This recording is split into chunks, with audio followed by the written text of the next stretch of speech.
So hello everyone, this is AetherNightmare and welcome back to Genshin Impact. So I did a little bit of research in the background and it seems like Huitztlan Masters of the Nightwind and Teclocan Collective of Plenty were both technically having their third acts released after the main story quest that we are currently on. So that means the only one I might do ahead of time is Scions of the Canopy, in order to keep us relatively on track.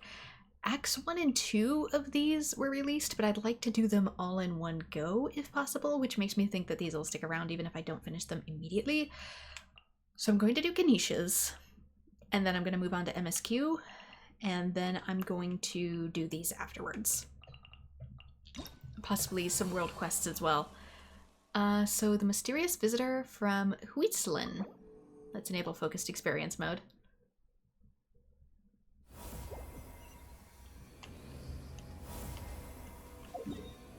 And head out to... Oh, the Scions of the Canopy are here, huh? Actually I think they're here, but it's having us enter over here.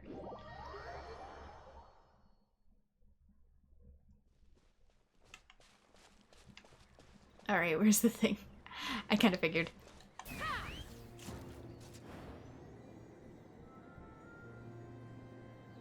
Going up. It's hard for me to tell if Chaska uses more, not stamina, but whatever this material is. Can't think of it. Phlogiston. Phlogiston than somebody like Kachina. Would Kachina be better for climbing those things, or they use about the same amount, I wonder?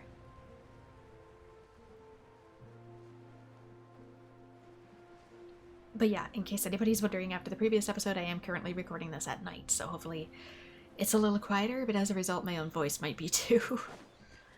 If it's the only time I get, it's the only time I get. I'm not happy about that, but what do? Okay, get some of these. I would like to craft some Natlan weapons relatively soon too, for some of these characters.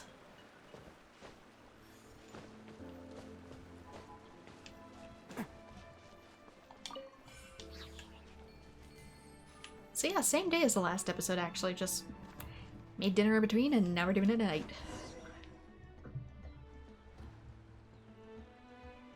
Hi, I'm Huni. Are you here to help find the baby Saurians? The what? And I'm Toba. You must be the helpers that we've been waiting for. It's nice to meet you too, but we're just passing through. Oh, but Uncle Sanka said he was gonna send some of his friends over to help us. You sure he didn't mean you? I'm afraid we don't know anyone called Sanka. Yeah, sorry. Whatever this is about, it sounds like you've got the wrong end of the stick. Wrong end of the stick? Darn it! We've been tricked, Huni. I should have known that Glasses guy was a con artist. What are we supposed to do about the baby Saurians now? Time's running out. It's okay, Huni. Don't worry. Why don't you tell us what happened with these baby Saurians, huh? There's been a lot of unrest in the tribe lately, and my dad's Saurian got injured. Her name's Nana, and she has 3 little babies. After what happened to Nana, her babies were so scared that they ran off and hid. I'm really worried about them, so I decided to go look for them. If Nana is your dad's Saurian, why isn't he the one looking for them? My dad's one of the elders, so he's busy getting ready for Turnfire night. It's a really important ceremony, more important than this, anyway. I'm not supposed to be out here either, but I snuck out without telling him. I didn't think it would take very long, but then that guy we ran into made us tell him loads of stories, and it wasted so much time. Yeah. Were you obligated to do that? Selfish. He doesn't have a heart. It's alright, don't let him get to you. We're here now and we'll help you, because we care a lot, don't we, Traveler? We sure do, even though I feel a little lost about this conversation. So are the baby Saurians nearby? They should be. I already managed to find their tracks, and it seems like they're hiding on the cliff. Keep it a pie, mon ami. Shouldn't take long. Really? Wow! Thank you so much, much, Miss Traveler and Miss Paimon. Awesome. You gotta be careful out on the cliffs, though. They're really steep. Even grown-ups have trouble climbing them. I'm pretty sure the Yumkasaurs can scale walls, though, since this is the Yukamsaur tribe. Huni said the baby saurians are on the cliff, so let's find a way up. Good luck, and stay safe. We'll wait right here. Okay. So I probably need to grab one of these. Because these should be able to just... Very similar to... Oop. Maybe it's a bit more challenging than that. Pick this. Almost got it. Pogi. The Mountain King. Mountain King? Are you competing to be a Mountain King? Oh, there we go. I'm probably meant to take these. Obvious solutions? What obvious solutions?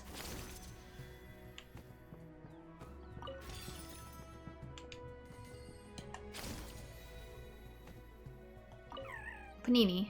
Oh, I'm so scared. Yeah, they don't have as much grip as the... Oh, what's their name? From Technozoic. But they can scale the walls a little bit. Poochie. Oh! We found them! Wait, but what's that other... A how? I was curious about that. If it isn't the gruesome twosome who wormed their way into our servant circle of friends. Still awestruck from the last time we met? Would that be why you hastily scrambled up here to pay your respects the moment you saw us? I suppose we can't blame you. Such is the spell that our majesty casts on our minions. Very well. You heathens leave us no choice. The almighty Dragon Lord, Kahula shall grant you the audience that you seek. Come, pucker up. You may now kiss our feet. Wait, aren't you like Kinich's sidekick? What the heck are you going on about? You're somehow managing to be even more annoying than the last time we met. Silence! How'd you get out of your hologram? Sidekick. We are the Dragon Supreme, sovereign ruler of the Nation of Flame. Are you the one who coaxed the babies up here? Know that last time, were it not for Kinich's earnest pleading on your behalf, you would have received not a single word of mercy. Oh, come on. You talk big, but Kinich clearly has you under lock and key. Clearly he also kinda doesn't, because where is he? Oh, great sovereign, what brings you to this mountaintop? So, little munchkin, what you doing up here? That's great sovereign to you. You dare invite the wrath of the almighty Dragon Lord, Kahula How. You will burn in Turnfire for 1,000 years for your blasphemy. If you must know, our humble servant begged us to investigate an abyss incident near Huitztlan, and we chose to grant his request. Abyss incident? See this little lizard? Its mother, a medium-sized lizard, came under the influence of abyssal power. In her confusion, she attacked my servant's tribe, then assailed her own offspring. Yikes! So how is she doing now? So she got corrupted just like the people in the last quest did. Lowly bug fighting against the power of the abyss. Naturally, she has departed for the Night Kingdom. Such a fragile creature. Apparently, she ended her struggle by leaping from a cliff. Leaping from a cliff? My dear anemic flying ant, as addled with questions as your head may be, please keep them to yourself, and wipe that absurd expression off your face. We are the almighty Dragon Lord, Kahula How, not a wish-granting fountain. Anemic flying ant? Cute! Just you wait, two can play at the ugly nickname game. We sense a faint abyssal energy. An evil sorcerer must be lurking nearby, but they are well hidden. If you encounter any suspicious Outlanders, be sure to give them a robust interrogation. Suspicious Outlanders? Wait, are you mocking us? Ha! How dare you cast aspersions on your ruler, heathen! You're just lucky that our servant has such vile taste in friends! Otherwise, we would beat you black and blue, and then purple, then black again! If you're not here to kiss my feet, then get out of my sight. Do not impede the work of the almighty Dragon Lord, Kahula-How! Potty mouth on that guy! I'm on his furious! Still, good to know about the Abyss threat, huh? Wasn't expecting that. Let's not get sidetracked. We should take care of Huni's request first. Yeah, poor little baby Yumpkasaur. There we go. I wonder if you can climb a little higher if it's on ladders. Where does it want me? Wants me over there. I'm kind of itching to get up there, though. I wonder if it'd be possible.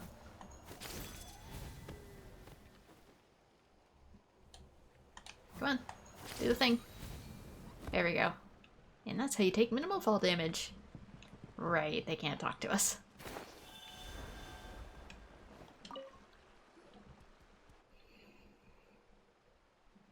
Wow, you're back already? That was so fast. I'm so glad that the babies are all right. Thank you both so much. Now we can finally go home and stop worrying about them. You're welcome. Piece of cake.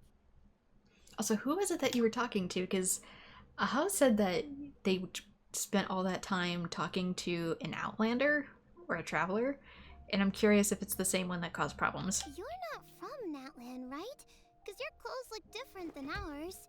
Hey, you must be tired after all that climbing. You should come take a rest at my house. Yeah, please come. I promise you'll get a big Scions at the Canopy welcome. We love having guests, and you're really nice people. Not like Glasses Guy. By the sound of it, Okay, we're getting hints. Glasses Guy wasn't from Natlan either, right? Uh-huh. Well, his clothes sure weren't. You know what? Now that I think about it, there was something really fishy about him. Really? Maybe he was the suspicious Outlander that Ahau mentioned. Could you tell us a little bit more about him? Sure, if you're interested. Oh, let me think. How did the conversation go again? Oh, please, mister. Oh god. I've told you so many stories already.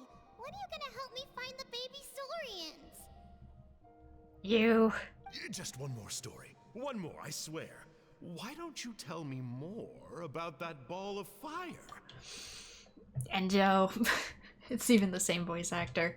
Which he wasn't voiced in the Technozoic quest, which I'm still really disappointed about considering that it was a world quest, but this is his voice all the way back from Enkanomiya. I heard that there was a huge transparent ball of fire that used to burn 500 years ago, 1,000 years ago, maybe even further back than that. Oh, you mean Turnfire. That's where the ancient name Malipo comes from.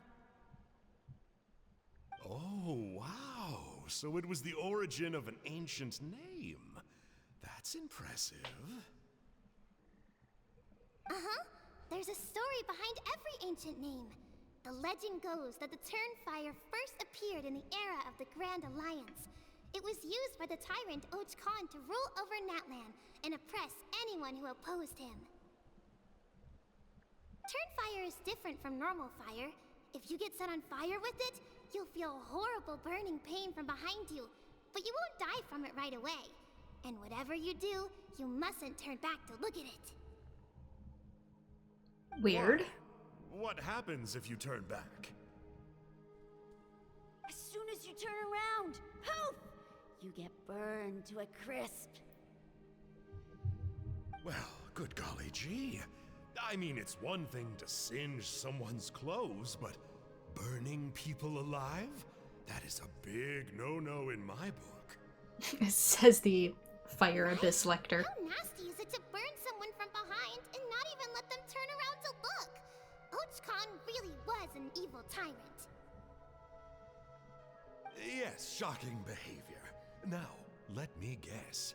Eventually, a valiant hero came to save the day? That's usually how these stories go. Good guess, Uncle Glasses. Seems like you really know your stuff.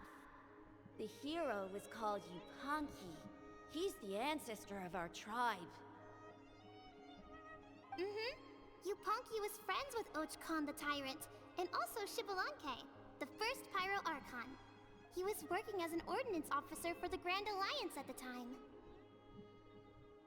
He didn't like how Huitztlan was such a cruel tyrant, so he stole the Turnfire and threw it at the Huitztlan's army. The soldiers couldn't defend against it, and they all got turned to ash. And that's how our ancestors set our people free. But just as he was about to leave the city, he thought he heard Huitztlan calling out to him from behind. It caught him off guard, and he turned around to look. But Huitztlan wasn't there. All he saw was a city burned black, an army in ruins, and giant flames reaching up into the sky. A split second later, the flames he saw burst out from inside his eyes and swallowed him up. All it took was a single glance. As soon as he looked back, he was burned to a crisp. The question is, was this the price he paid for stealing the Turnfire, or the price of turning back? Nobody knows the answer. But the fire that consumed Yupanqui burned more fiercely than any other. It burned for 100 days until it burned a hole right through the ley lines. And then, the flame dropped into the deathly dark Night Kingdom, where it still burns to this day. The grown-ups say that it lights up the path that leads to the next life. But for the dead to be reborn, they have to accept the flames and be purified by the fire first. It's like a final look back at your life, where you have to answer for everything you did. Anyway, that's the story of Yupanqui's Turnfire. Ah, a fine parable indeed. So, is it true? Is it really possible to find this fire in the Night Kingdom? I don't know. I think it's just a story. Either way, I assume this name has been passed down in your tribe ever since? Sure has. It went to Burkina, the hero that we celebrate on Turnfire Night. But that was 500 years ago. Yeah, and now belongs to Kinich, so we often call him Malipo Kinich. Kinich, huh? All right, Uncle Glasses, that's enough stories. Now, can you please go find the baby saurians for us like you promised? I would, but doesn't the legend of the Turnfire teach us not to look back? Let's not go dredging up the past. How much of that refers to himself, too? Tell me more about this Kinich guy. One more story, I swear. Starting now. No? Careful, Toba. You look dangerously close to cursing me out right now. Tut, Probably tut. is. We can't have that. Cursing is for grown-ups only.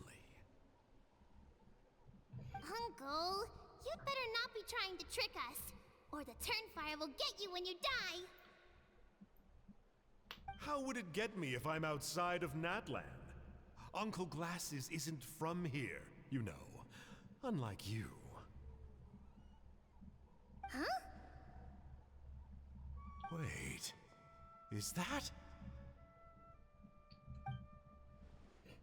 Suddenly, All right, kiddos. someone who can ruin I'm a our man soul of my plan. word. Two of my friends are on their way here, and, yeah, they'll help you out on my behalf. Work them like dogs, okay? That's what they're here for. Don't go easy on them just for my sake. Jerk. Really? Well, first, can you tell us your name?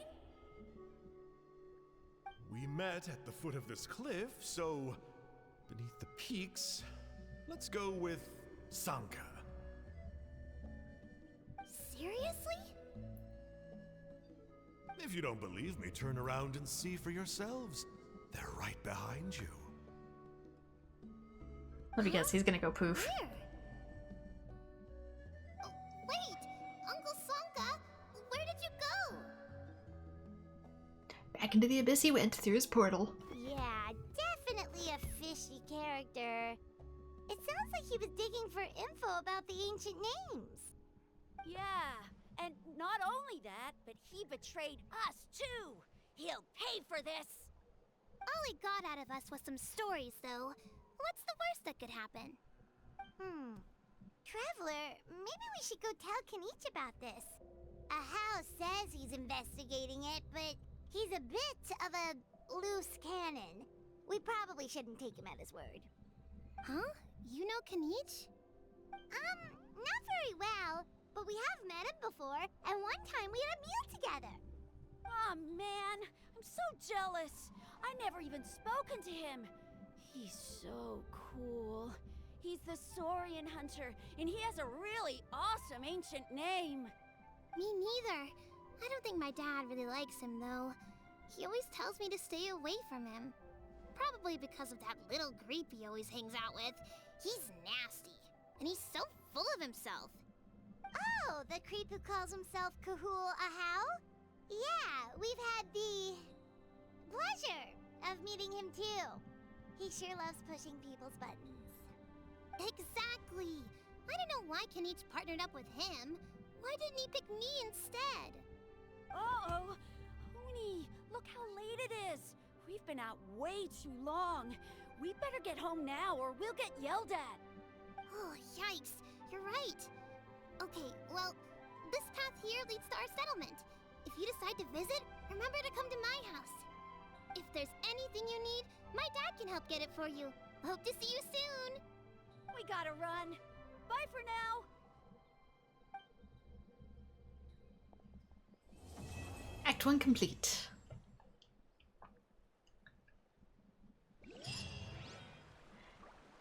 Yeah, I keep getting Masters of the Night Wind and Masters of the Night Kingdom mixed up. I'm pretty sure Night Kingdom means afterlife, which kind of makes me hate Ahau a little bit. For how easily he brushed aside the trauma of the little Saurians. Also, since I'm doing this at night, I am going to be a little brain boggled.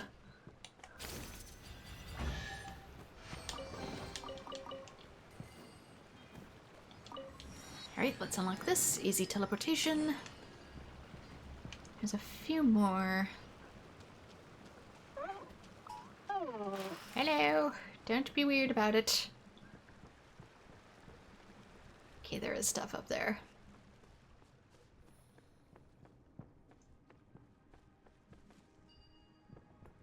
How do I get... Oh, this one I need to breathe fire.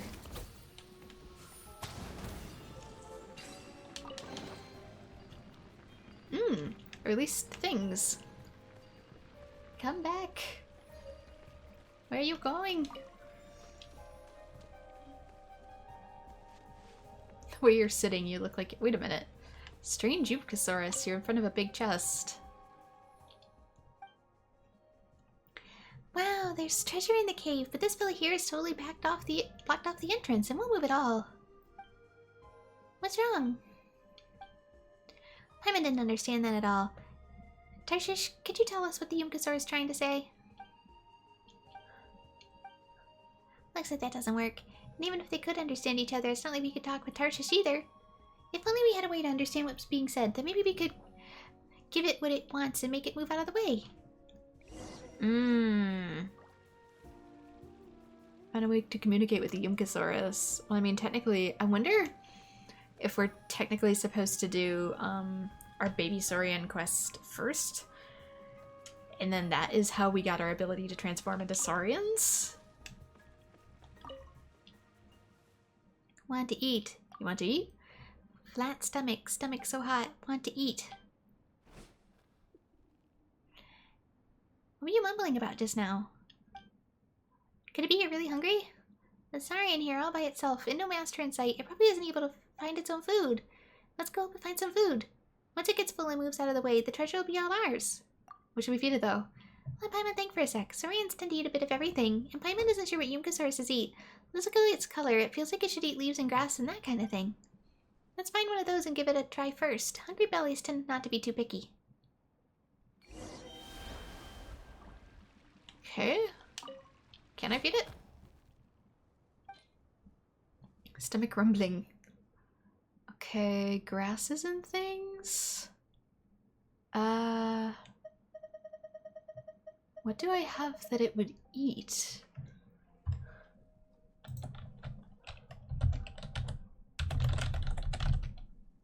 Feed the Yupanqui.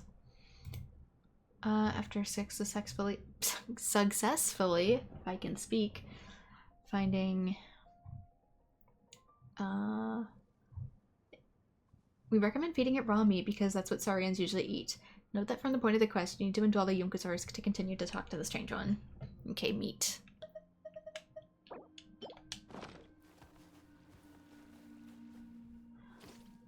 It sure looks good. It'll definitely like it. Yupanqui downs the food in front of it in a flash. You almost don't manage to see how the feat was accomplished. Oh, looks like the food is vanishing. Paimon, you got competition. Just wasn't serving. Doesn't seem like enough. Yeah, Paimon couldn't tell, but this guy is a real mega snackosaurus. It's a good thing Tarish can't eat that much. Still, maybe the poor thing was starving. Poor fella. Let's give it another serving. Does Tarshish also want to eat? Let's feed this other Sorpal first, and then we'll fix you up something delicious.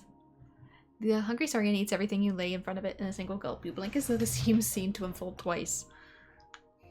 Okay, that should really fill up your tummy. Hey, wait a sec. How are you sitting down again? Is 2 servings not enough? And just going to sleep right in front of the cave after eating? Doesn't seem randomly interested in getting out of the way either. What should we do? Paimon doesn't get this guy. Even if you want to take a nap after eating, at least don't block the way. I don't think it ever agreed to get out of the way. Definitely feels like we've been had. And it ate so much of our food, too. Even Tarshish can't stand to watch. Come on, we gotta try and wake it up.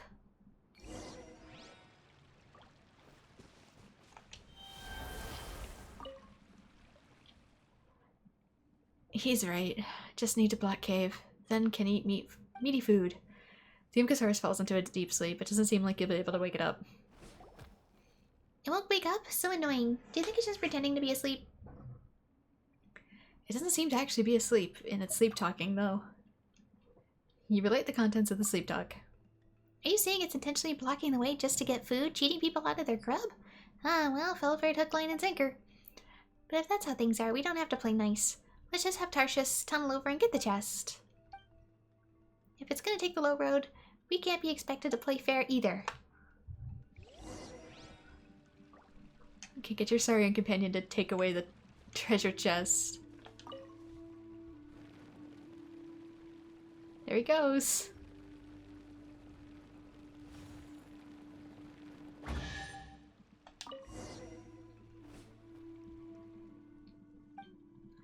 Well done. Now let's see what goodies are hiding in the chest. There's nothing at all, just a note.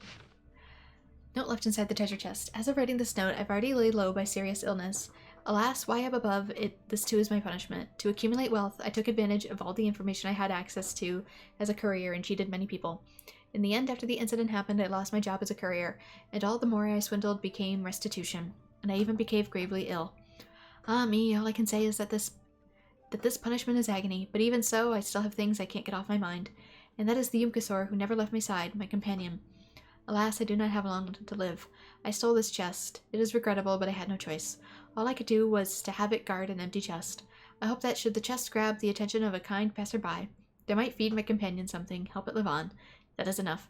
I know you must feel cheated right now. You must even be furious. You can insult me however you like, because I really am a despicable bastard. A rat sulking in the shadows of the sewers, scum that isn't fit for the tribe. But do not tear up this note, and do not move the chest, I beg of you. By the way, if you're willing, you can leave something in the chest so that the next person you open won't feel cheated. Both I and my Saurian will be most grateful to you. Oh, so the one who left the note was the actual master? So we weren't tricked by the Saurian, but by its master? Totally irresponsible. So those who eat too much are destined to be abandoned by the... Rude! Totally irresponsible. Yeah, even if he was really sick, how could he just leave his Yunkasaur in a place like this? And he even wanted to use people's greed to... No, wait, he wanted to take advantage of people's sympathy for the Saurian. Anyway, it's not like we can just let him stay on tricking people out of their food. Let's go find the Chief of the Science of the Academy and tell him about this. You explain the situation to Wayna, Chief of the Science of the Academy, and bring him over. Oh dear, I had a hunch about this when you came looking for me. Who'd have thought it was that scoundrel that left behind this creature? That scoundrel? He was the one who did wrong, then in fear of punishment left the tribe of his own accord. But I see no good in divulging the offender's name. Perhaps he himself was well aware that what he did was nothing good. See, he didn't even leave his name at the end of this letter, so a Saurian chose to join him. Well, we cannot say that it chose to do so. Saurians are simple creatures that cannot easily distinguish right from wrong. Most of the time, they simply follow their emotions and trust their companions. As I suspected, the core he hasn't changed. Whatever small wits he has, he employs towards devastating tricks to deceive others, even his own Saurian. We will send people to feed this Yunkasaurus on a regular basis. It's a child of our tribe, after all. As for the scoundrel, it's a tragic ending indeed, but I refuse to sympathize with them. People should be held responsible for their actions. Oh, there goes our little dude. Well, at least it worked out one way or another. Wonder if it's possible to actually get in there with a small character. Doesn't seem like there's any reason to, but I bet I probably could fit with somebody like Klee or Chi-Chi.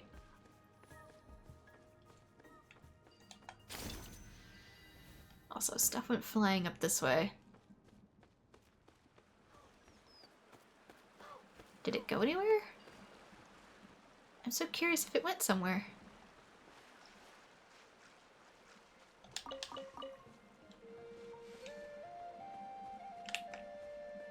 I was doing something.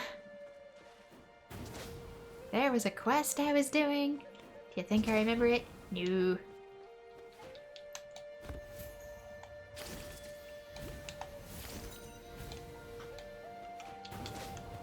Made it.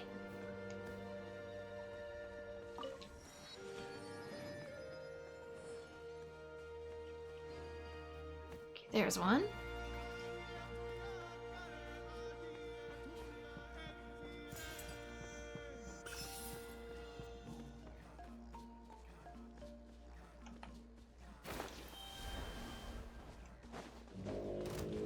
Okay, let's deal with this. Quietly now. Dissipate! Lightning terrified! Just you wait. Things are about to get dicey. Forget if these have a special thing or not. The bond is strong.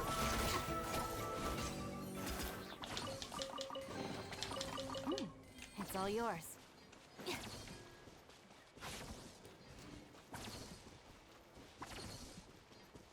You have Chaska here for exploration, but I kind of wonder if for battle it'd be better to have Nahida. Everyone hold hands. As considering this is a story, it'll probably let me borrow Kinich if I need him. There we go, Hero's Right. Where are we? We're in the total opposite direction. Whoops.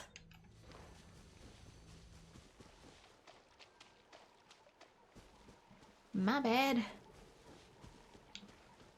I got distracted.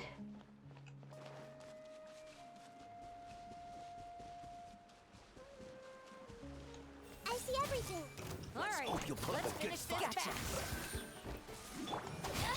Sorry, I know you're just minding your own business, but... Oops.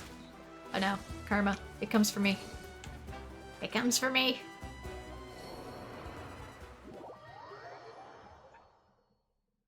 Where am I? It revived me in the water. That was weird. Every little bit counts.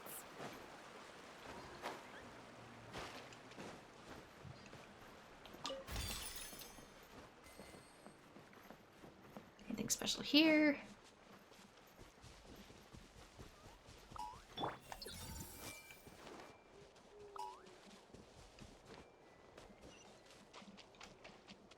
Because I would like to get these unlocked too. Make everything a little easier on me.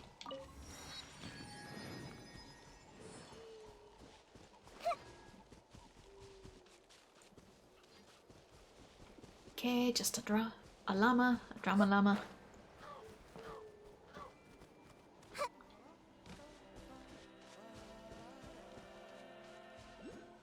Okay, city should be down there.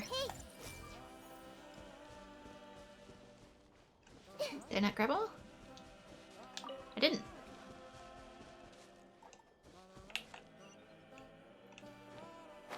Okay, I see where it wants me, but I also see this. If I go down... I see it probably expecting me to take a Yupanqui up in order to grab these.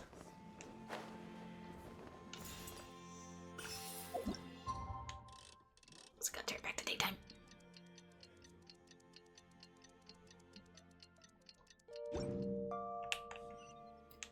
Okay, so I should be above the Wyab. Since that's where all the, yep, missions and stuff are given out from.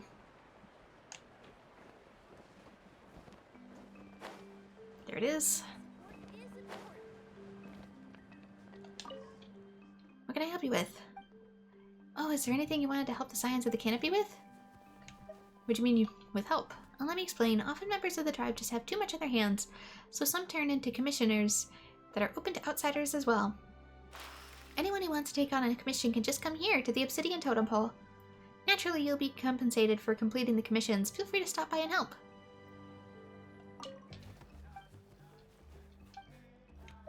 And you are? I'm a vet who specializes in treating Saurians. A pleasure to meet you. It may sound cool, but I'm really just a baby. I just give baby Saurians their meds and talk to them. At most, it can be considered a medical intern. For seriously injured Saurians, it's best if you see a professional Sauro vet. Like Eva from the Flower Feather Clan. I'm sure if you give him a call, he'll rush right on over. Of course, I've got some pretty neat talents too. You know how Yupanqui usually don't like being around people? Well, they don't mind me. Sometimes little Saurians look unwell, but they're actually just in a bad mood. So spending time with them can be an excellent form of treatment, you know?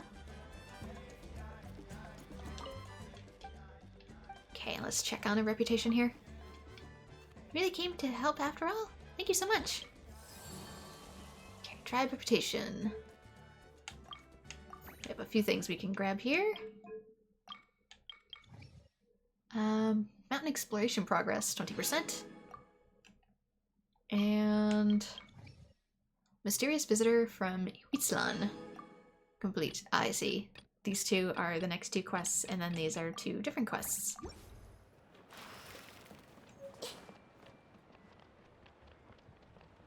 Still, progress is progress.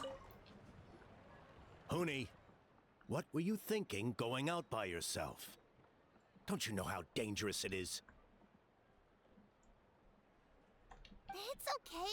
Toba helped me. And we met some kind strangers who helped us, and... Kind strangers? What made you so sure they were so kind, hmm? I suppose they had kind stranger written on their foreheads. Yeah, actually, they did. In big, bold letters. Don't talk back to me. The Mountain King problem still hasn't been solved. What would I do if I lost you, too? No dinner for you tonight. They were good people, Dad. Dinner or no dinner. Hello again, Huni. It's Miss Paimon and Miss Traveler. Dad, it's them. They're the ones who helped me. And I promised we'd take care of them if they came to visit. Oh. So you're the kind strangers. Well. I'm Trinidad. Apparently you helped my daughter today. So if there's anything you need, just ask. As an elder of the Scions of the Canopy, I've got some influence around here. Now, I trust that you're sensible people who know better than to take advantage of their host's generosity. Yeah, some generosity. That wasn't a non-feedable offense your daughter even made. Oh, you talk to strangers, no dinner? Really? What lesson is that actually teaching, other than contempt? We just happened to be passing by, so we lent a hand. It was nothing. All we asked for is 1 million Mora. Yep, just helping a neighbor. We're not looking for anything in return. Oh? Well, let's hope so. Dad, please! They're not bad people. They've eaten at the same table with Kinich before. Be nice to them. Kinich? Wait. I heard that 2 mysterious travelers from afar showed up at the Stadium of the Sacred Flame. Are they you? Yeah, one of them. And Paimon's the other.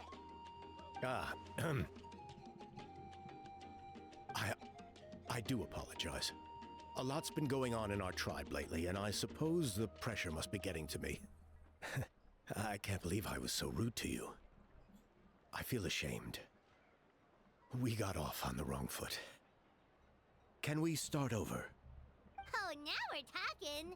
Seriously, though, don't worry about it. Already forgotten. We're just happy to see Huni got home safe and sound. You've just arrived, I take it? It would be my honor to give you a hero's welcome tonight. Careful now, that's quite an about-face. We've heard that kind of thing can lead to spontaneous combustion around these parts. Yeah, you were kind of rude not only to us, but to your own daughter. Not the great first impression. Save the VIP treatment. If you need a favor, let's talk. My dear traveler, you are very perceptive indeed.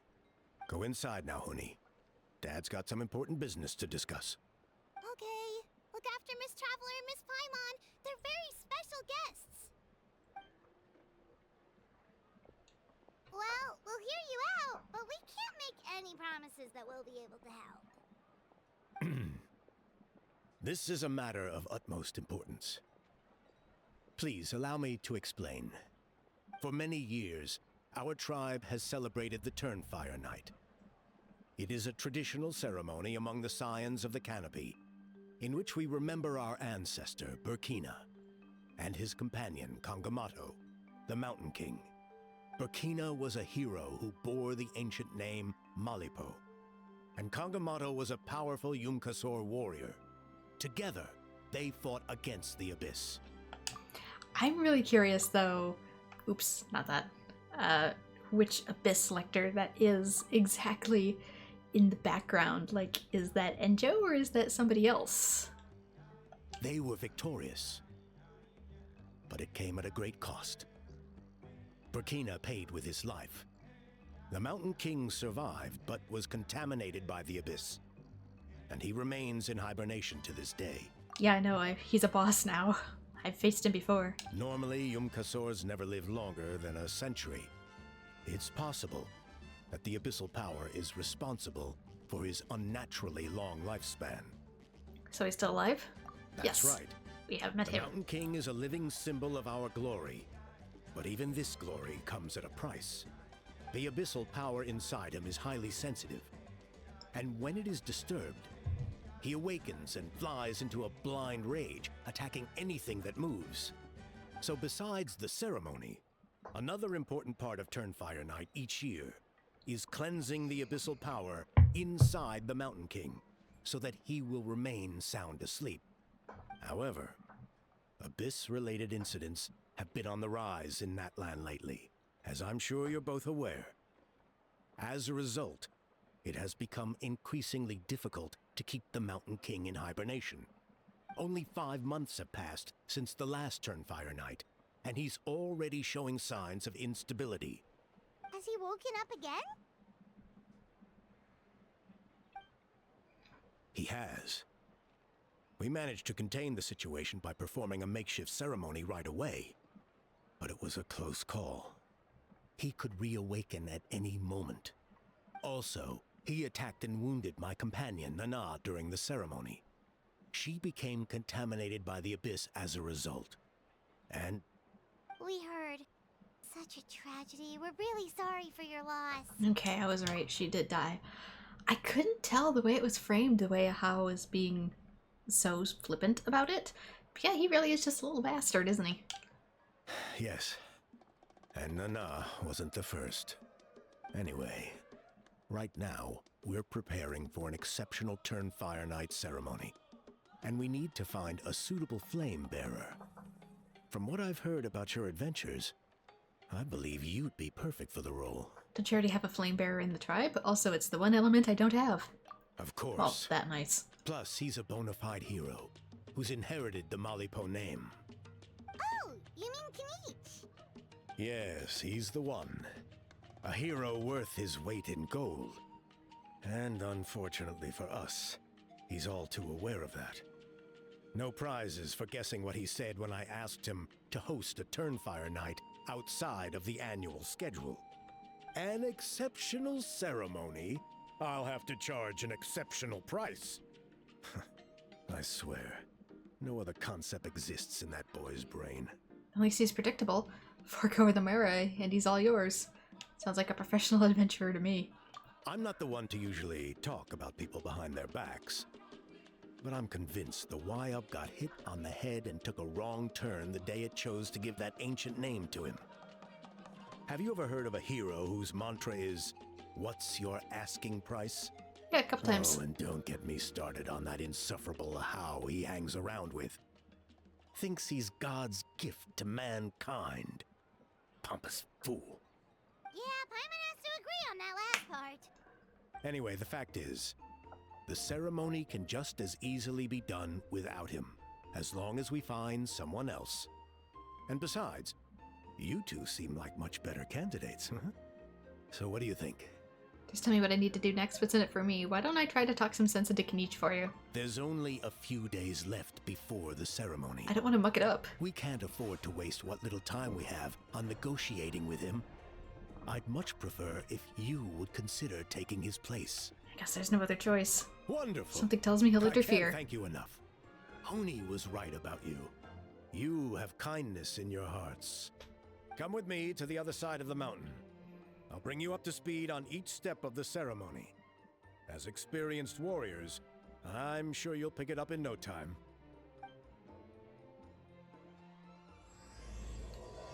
My hero's right. Begin. Meanwhile, in a hidden cave.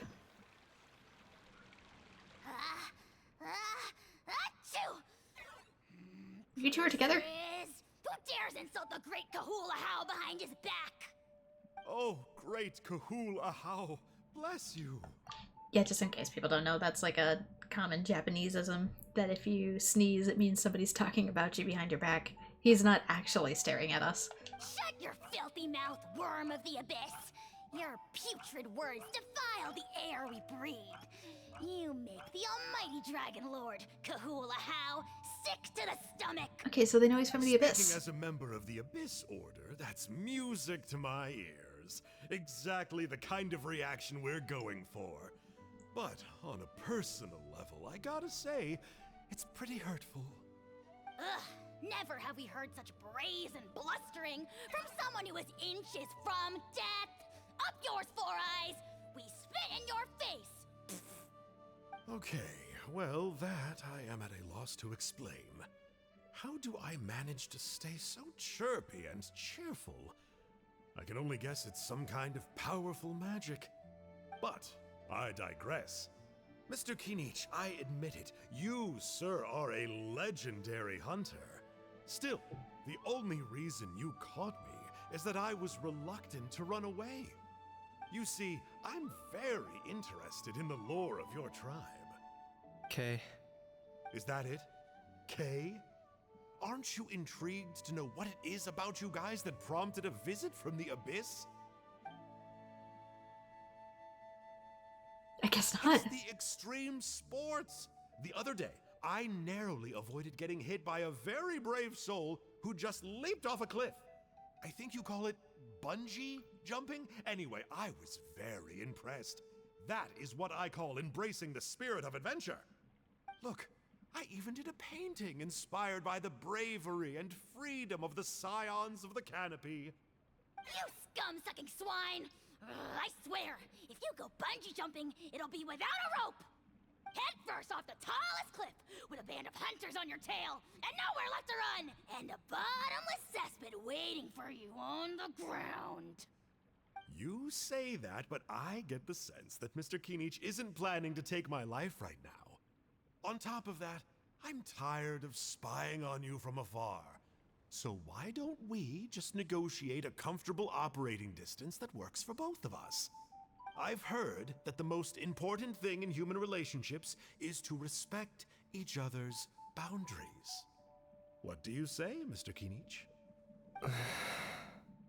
Or you could tell me what it is you're really after. What? And then I'll name my price.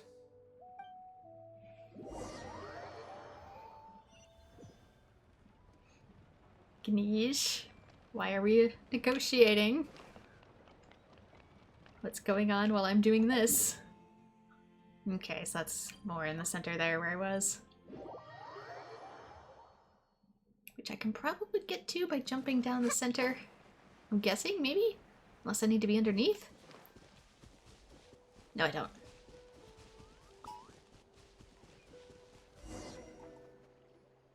The abyss contamination is back.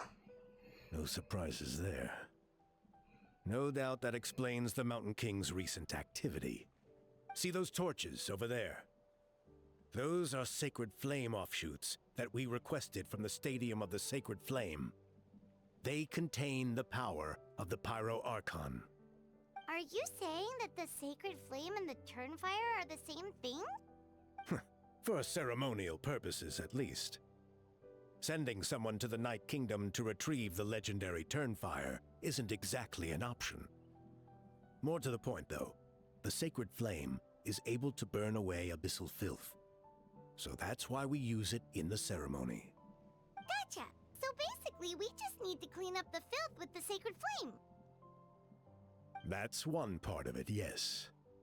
But the complete ceremony is a bit more complicated than that. First, the flame bearer must collect the kindling of the sacred flame from the starting point. Then use a grappling hook to fly up into the sky and light each of the sacred flame pillars. Then they must go down into the canyon, all the way to the cave where the Mountain King slumbers, lighting braziers and the final altar along the way. The most skilled flame bearers can accomplish all of this without touching the ground once. As much as I hate to admit it, Kinich is capable of this. Wow! He can do all that flying without ever falling to the ground? So can you, Paimon? Well, of course Paimon can. It'd be much harder for you guys. Ha! Well, don't worry. It's not a requirement of the ceremony. You're allowed to touch the ground. The only thing you're not allowed to do is turn back. The flame bearer must always keep moving forward. You can't skip a pillar, then come back to it after lighting the next one. To do so would be to disrespect our ancestors. So, what actually happens if you do turn back? Surely the fires don't just go out. Well, if you're not careful, you might get burned. What about today then? Does the same rule apply? What if I walk Oh, no. backwards? Don't worry. Today is just a practice. The order doesn't matter. You just need to take the sacred flame, cleanse the filth, then go light all the braziers. Are you ready? No. But let's begin. I'll repeat the key points again. Gather the kindling, cleanse the filth, and light all the braziers. I'll wait for you at the end. Okay, smaller flames split from the stadium in the sacred flame, intended for the Turnfire night ritual, conducted by the Scions of the Canopy. They contain a blessed power that dispels the darkness. Interact with lit blazers to obtain sacred flame's protection. Then collect and throw flame grenades to cause explosions that scatter the abyss's power. While under the protection of the sacred flame, you can approach an unlit blazer and ignite it. I was gonna say, I'm gonna need to be a Yupanqui for this. Alright, let's use this kindling to complete our mission. Oh no! That isn't what it was meant to do at all.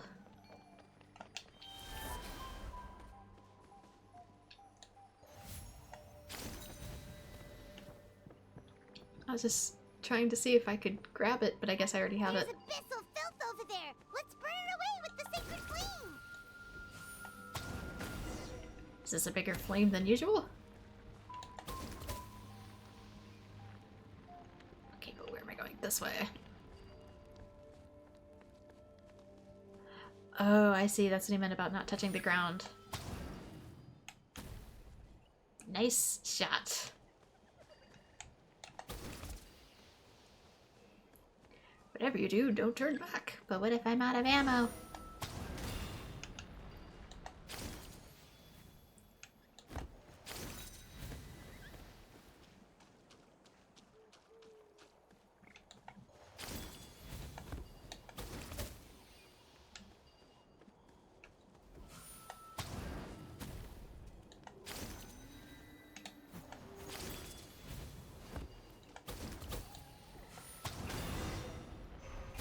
3 out of 6.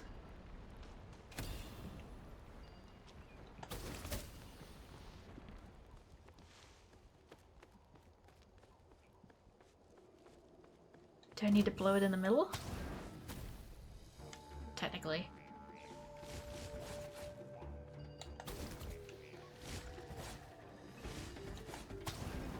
Oh, dang it, I did have one.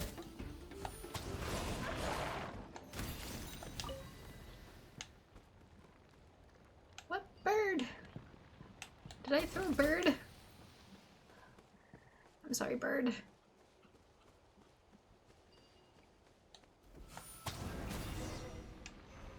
Okay, 4 out of 6.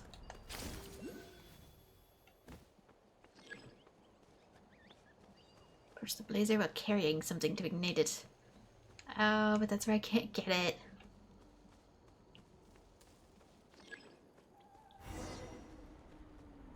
Oh, I can get it just by walking past it? I don't need a thing for that one? My bad. We've done it again, Night Owl. This could have made us a killing.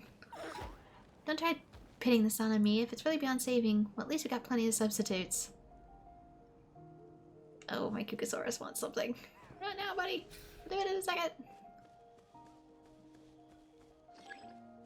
That should be all the braziers. Let's regroup with Trinidad. 1 minute.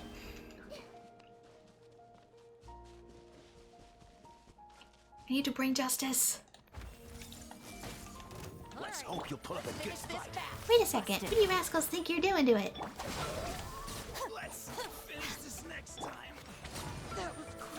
I see everything.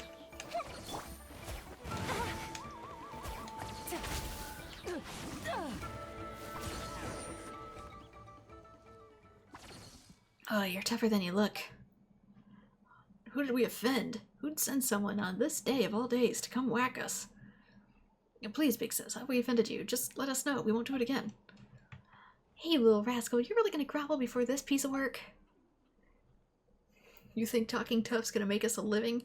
I can see it now, I tell you. We're just living like thieves and crooks. There's nothing special about trafficking Saurians, is there? The only alternative being robbed by a stranger crook. Why shouldn't I go with them instead? And not to brag, Big Sis, but I'm sure I'd be way more useful than you to these two. Just call me if you need anything. I'll settle it nice and clean. Well, you do happen to be shopping about for a sidekick. Thanks for your consideration, but no need. Also, you're a bunch of bad eggs anyway. No way good guys like us would team up with Asarian traffickers like you. Yeah, there's no one gooder than me. Well, there's always room for accommodation. No. Anyway, whatever designs you have on the Saurians better stop now, or we'll... Wait, Lamine will show you what's what. The two trackers leave amidst a cloud of resentment. Paimon wonders how that Kukasaurus is doing. Should we go see to it? I probably need to inhabit something first. Maybe not. Oh no, it looks so weak. It must have suffered so much. If only there was something we could do to help. We can't take care of it forever, can we? I'll save those if there's something we could do to help. Maybe there is. What is it? Do you have an idea, Tarshish?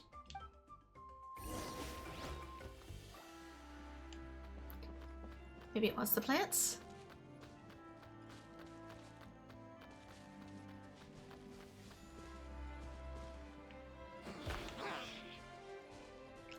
Is it this?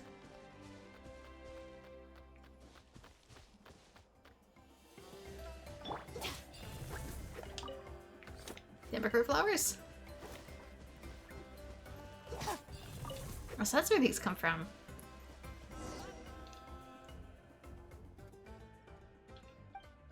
Do you think the Embercurve flowers might help it out? See if we can give it a go. I didn't realize that's how you obtain those. I've obtained all of mine from, Catherine. Seems to have recovered a bit. I gotta do it 3 times.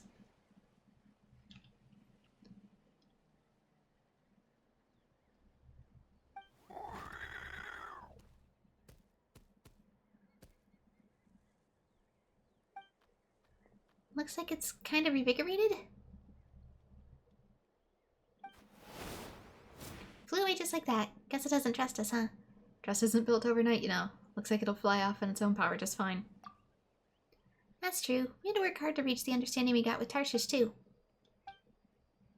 It's not like we didn't earn its gratitude or anything, don't you think, Tarshish? You're generous, little Saurian, aren't you? Just like Paimon and Lumine.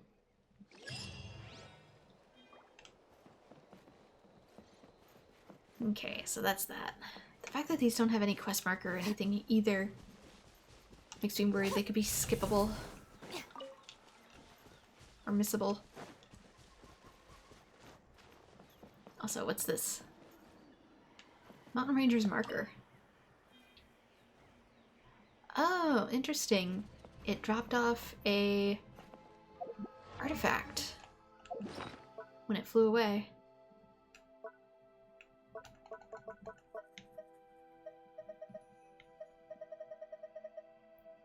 I don't think I have any in 5-star.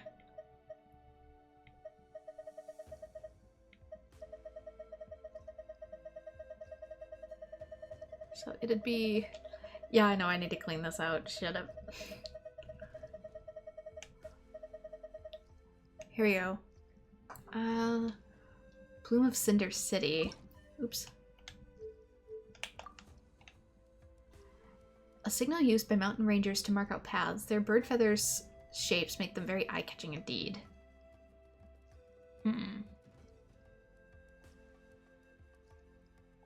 Scroll of the Hero of Cinder City. I wonder if that's a clue or something.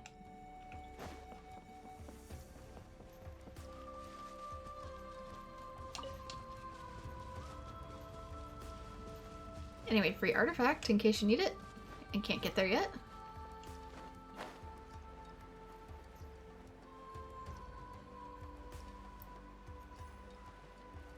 Excuse me, it is. Just be pretty little. Missed one. Not the smartest place to stand, sir. A chest full of valuables and a trove of potential clues. That's back down there. Ancestral Temple. Where'd he go? Manitou.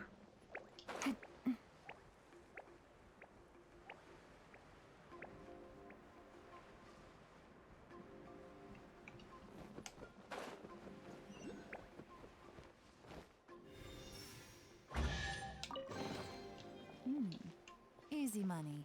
I was trying to see if that formed anything, but I couldn't tell.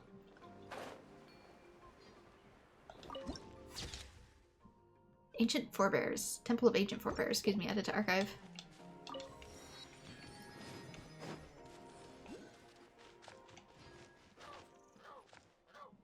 Can I get up there? It'd be difficult. There's another one. I need to be going... this way. Okay, I'm not too far away from it. It's just below me.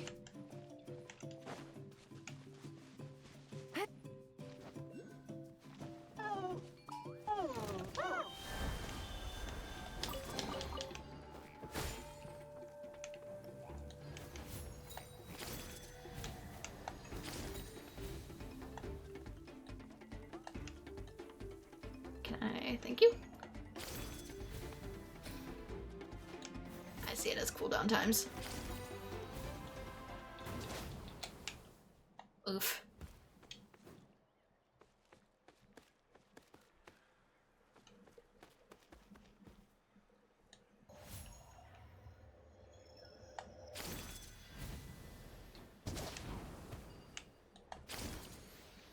Unless, of course, you do that.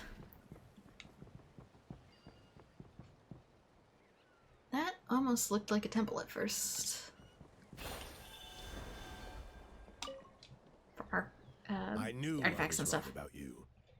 You have outperformed all of our previous candidates. If there was an ancient name for outstanding flame bearers, I'm sure the Wyab would consider you for the honor. But we could probably get the job done too. Yeah! Although it would probably take Paimon quite a bit longer. I doubt that.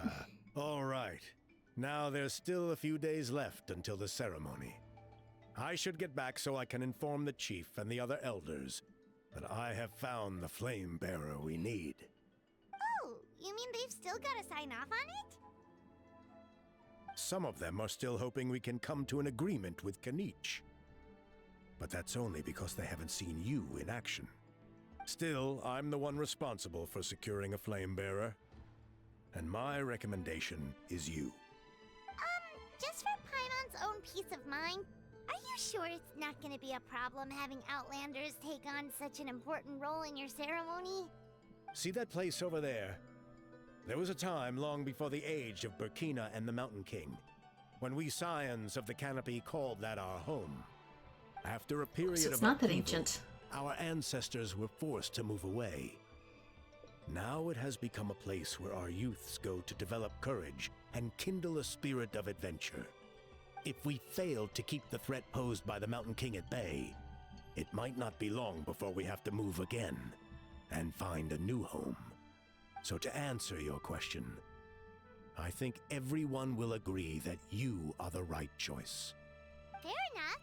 Desperate times call for desperate measures. I'll need you to drop by my place at some point before the ceremony, if that's all right. There are still a few final details that we need to discuss. Okay, see you later then. You have my gratitude.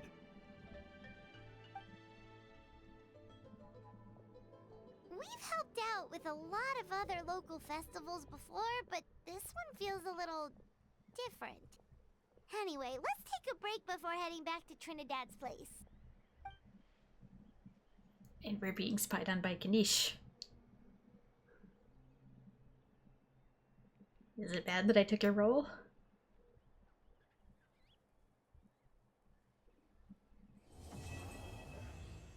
Act 2 complete. As usual, the third part's probably going to be way longer. Got something you want to say? All right, let's finish this fast. Take it easy. That was quick.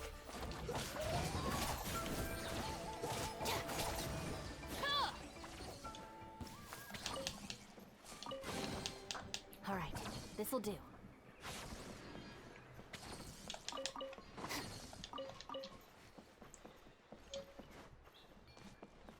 Okay, more furniture.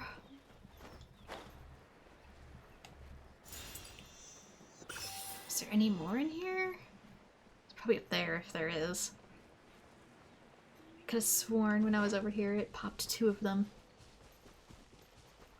Oop. Hilly troll stuff. I guess not. Man, I could have sworn that when I was down here it was like, oh, here's another one. Maybe I already grabbed it. Oh, there we go. It's probably up top, but nope. Oh, I can't get in. Do I have to take you out? I'm sorry.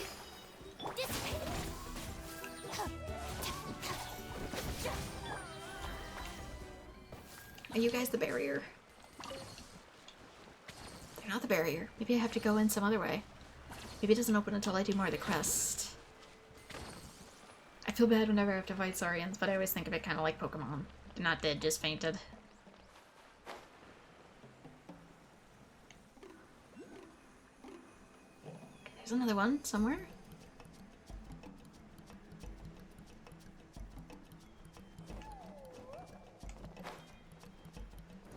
Relay balls. Balls that can be grabbed by the Scions of the Canopy using grappling hooks or Yumkasaurus use their own abilities. Once you hold one, hold to aim and release to fire it. If the ball flies into a platform of the corresponding color, the platform will activate.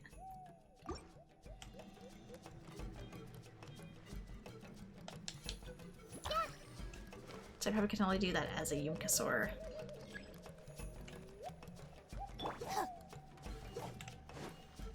Yeah. So I probably have to explore this whole area as a Yumkasaur.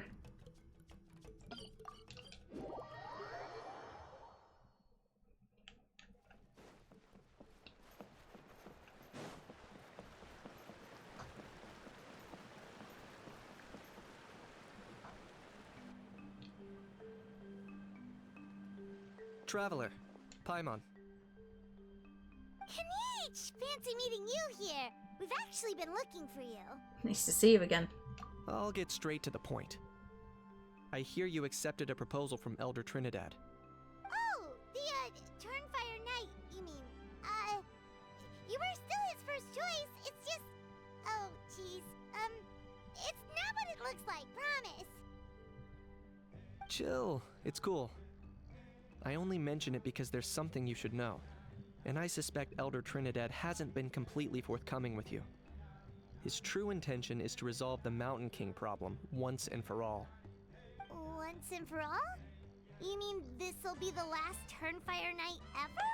Also, the irony of this quest did not go over my head. That's right. He wants to use you to send the Mountain King to the Night Kingdom.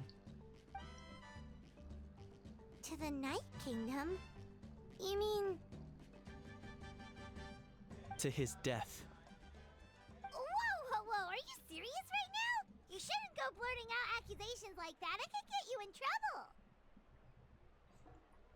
Too blunt? Okay. I'll phrase it more gently. There is potentially a possibility that Elder Trinidad may be hoping that during the course of the ceremony, you kill the Mountain King dead. But that's ridiculous. He told us the Mountain King is a living symbol of your tribe's glory. Not if it destroys And this whole that tribe. glory comes at a price. Oh, that's right. The Mountain King is a living symbol of our glory, but even this glory comes at a price. Ah, yes, and Nana wasn't the first.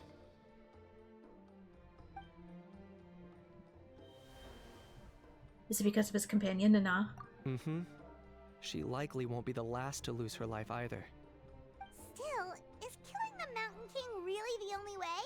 It seems so extreme. Not exactly. Especially compared to losing a whole village. How's he plan to kill him? The Mountain King is a unique case when it comes to abyssal contamination. It's eaten away at him for so long that it has consumed him entirely, and the damage is irreversible. That evil power has both driven him insane and kept him alive over the centuries. So to look at it one way, once it's completely purged from his body, the Mountain King will finally be able to rest in peace. In past ceremonies, we've only purged around half of the abyssal power. This was to strike a balance, to keep him alive, but also keep him asleep. That's not a whole lot different than him dying, though, considering he's not really living either. Trinidad didn't say anything about how much power he wanted us to purge, but he did say there were some more details to go over before the ceremony. Then it sounds like you'll know for sure soon enough. If he really asked us to kill the Mountain King, what should we do? I think we're a little out of our depth here. Is it too early for us to back out? I know this must come as quite a shock, so I suggest you act like you didn't hear anything for now. But would you have time to visit the chief after your meeting with Elder Trinidad? I'd like to make a deal with you. What kind of deal? One that comes at a very reasonable price. I'm sure you have plenty of other questions, but we can talk more later. Alright, we'll be there. Good. See you soon.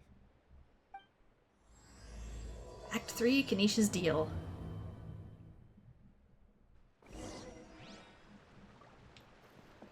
What's Kinich's deal? I know that's probably not what it's getting at, but... Just trying to see if the dang thing is up or down. I'm assuming up. Yeah, I see it. It's on top of that pole.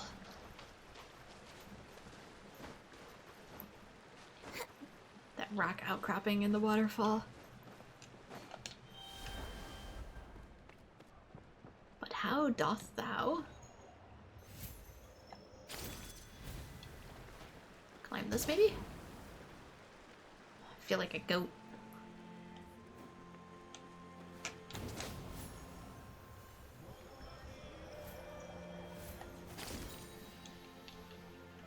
I'm stuck. I'm very stuck. I am no longer stuck. I was gonna say I saw a chest. Can I talk to the people up here? No? You just stand up here, huh? That's your deal?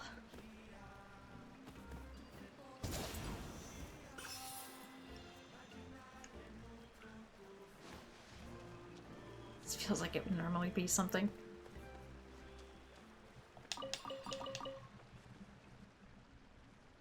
You're not. Inner part of the tribe, I guess.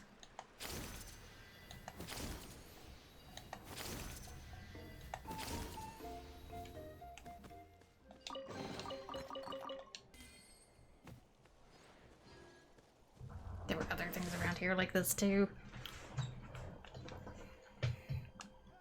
Like when I first came in here. Ooh, that's way further in than I initially thought. Science of the Canopy, I expected this to be more forested actually, but... I kind of find it weird that you can't teleport like right here. Or can you? You can! Oh, they made these teleport spots now instead of having to go right next to it. Ah, mighty Outlanders, you have returned. Did you have a good rest? It was, pretty good, yeah. Glad to hear it. Things are progressing very smoothly on my end. Many of the elders have heard of your heroic deeds, including the chief. They all speak very favorably of you. There are still those who insist that the ceremony should be performed by the bearer of the Malipo name. But they're just stuck in the past. We need to move with the times. Plus, Kinich doesn't want to do it anyway. Exactly. So now, it's time for us to discuss the finer details of the ceremony. We covered the fire-lighting part of the proceedings yesterday. The next part is the purification of the Mountain King. How does that work? It's quite simple. You just need to use the sacred flame. We've done it plenty of times before, and it's always very routine. I'm sure you won't have any problems. One point I'd like to stress, though, is that you need to burn away as much of the abyssal energy as you possibly can. The more we dispel, the longer the Mountain King will remain asleep. Asleep, huh?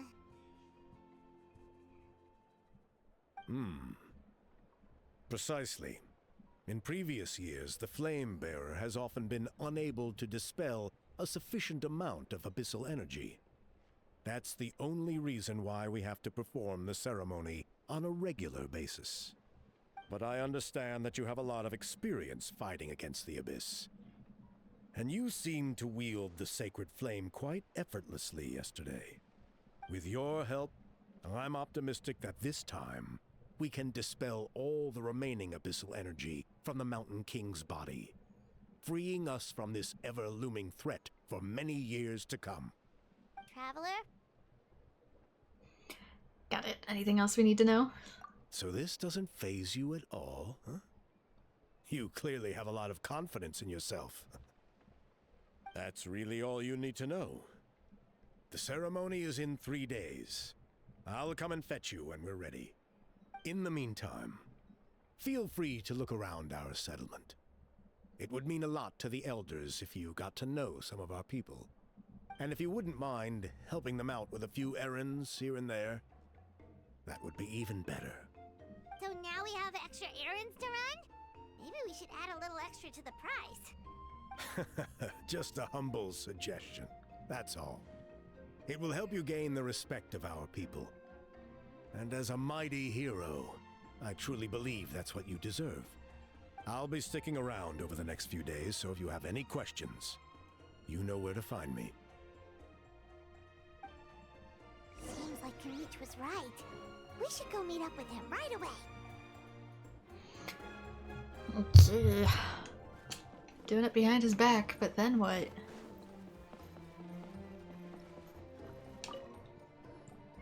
Ah, you're here. Do we have an alternative plan to keep it from wrecking this place? Elder Trinidad said that. I can tell. It's written on your faces. Is that the Traveler and Paimon? Forgive me for not being there to welcome you on your arrival. That should have been my duty as chief. Chief Waina? I only heard the news from Trinidad yesterday, so I asked Kinich to invite you over for a quick chat. It's our pleasure. I believe Kinich has already filled you in, so I'll get straight to the point. Firstly, I fully endorse your appointment as flame bearers for the upcoming Turnfire night. However, I would like to request that you take steps to ensure the Mountain King's safety. Every child of our tribe grows up hearing the tales of our heroes, from Yupanqui the Firebringer to Burkina and the Mountain King who fought against the Abyss. This is our history and our heritage, the source of our pride and the center of our faith. Doesn't mean it's okay to let kill him the keep Mountain suffering, King though. Would be to destroy our spirit. I would never be able to face our ancestors in the Night Kingdom. I don't think it's exactly kind to keep a poor Yunkasaurus in that state, though, either. Just for your spirit, so you can tell stories about him. You can tell stories about him whether he's here or not. Nana's death was a great tragedy, and I do not blame Trinidad for the actions he has taken. Nevertheless, I cannot allow any harm to come to the Mountain King. The very roots of our identity are at stake. My honored guests, please give this matter your serious consideration. Is there no solution that would satisfy both sides? Perhaps there is, but despite all our attempts to contain the situation over the years, we've not found it. Right now, I should like to hear where you stand on this matter. I'm inclined to honor your request. I'm inclined to honor my agreement with Trinidad. I need some time to mull this over. I understand. There are still 3 days left before the ceremony. I hope they will bring you clarity. So, Kinich, earlier you were saying that... Let's walk and talk. I'll show you around the tribe. That works too. Paimon needs to get some air after this.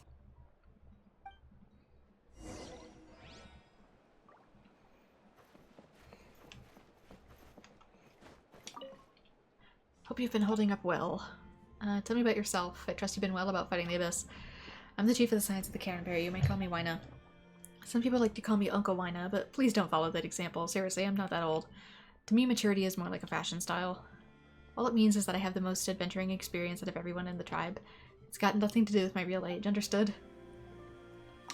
How old are you exactly? Is he just young and you feel self-conscious about looking old? I trust you've been well? Of course. Everything here has been going fine. What about you? Thinking about taking some risks again? I'd consider everything you've done to be quite risky, you know.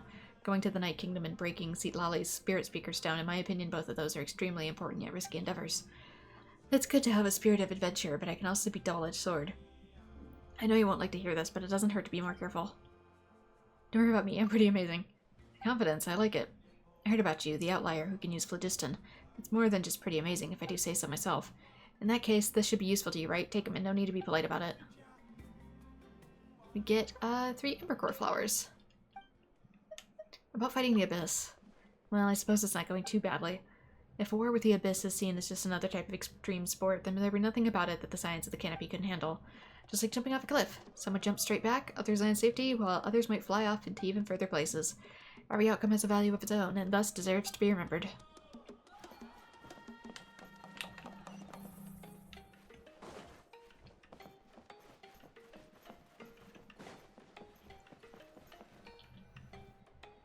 Kinich, Paimon finally understands why you turned Trinidad down.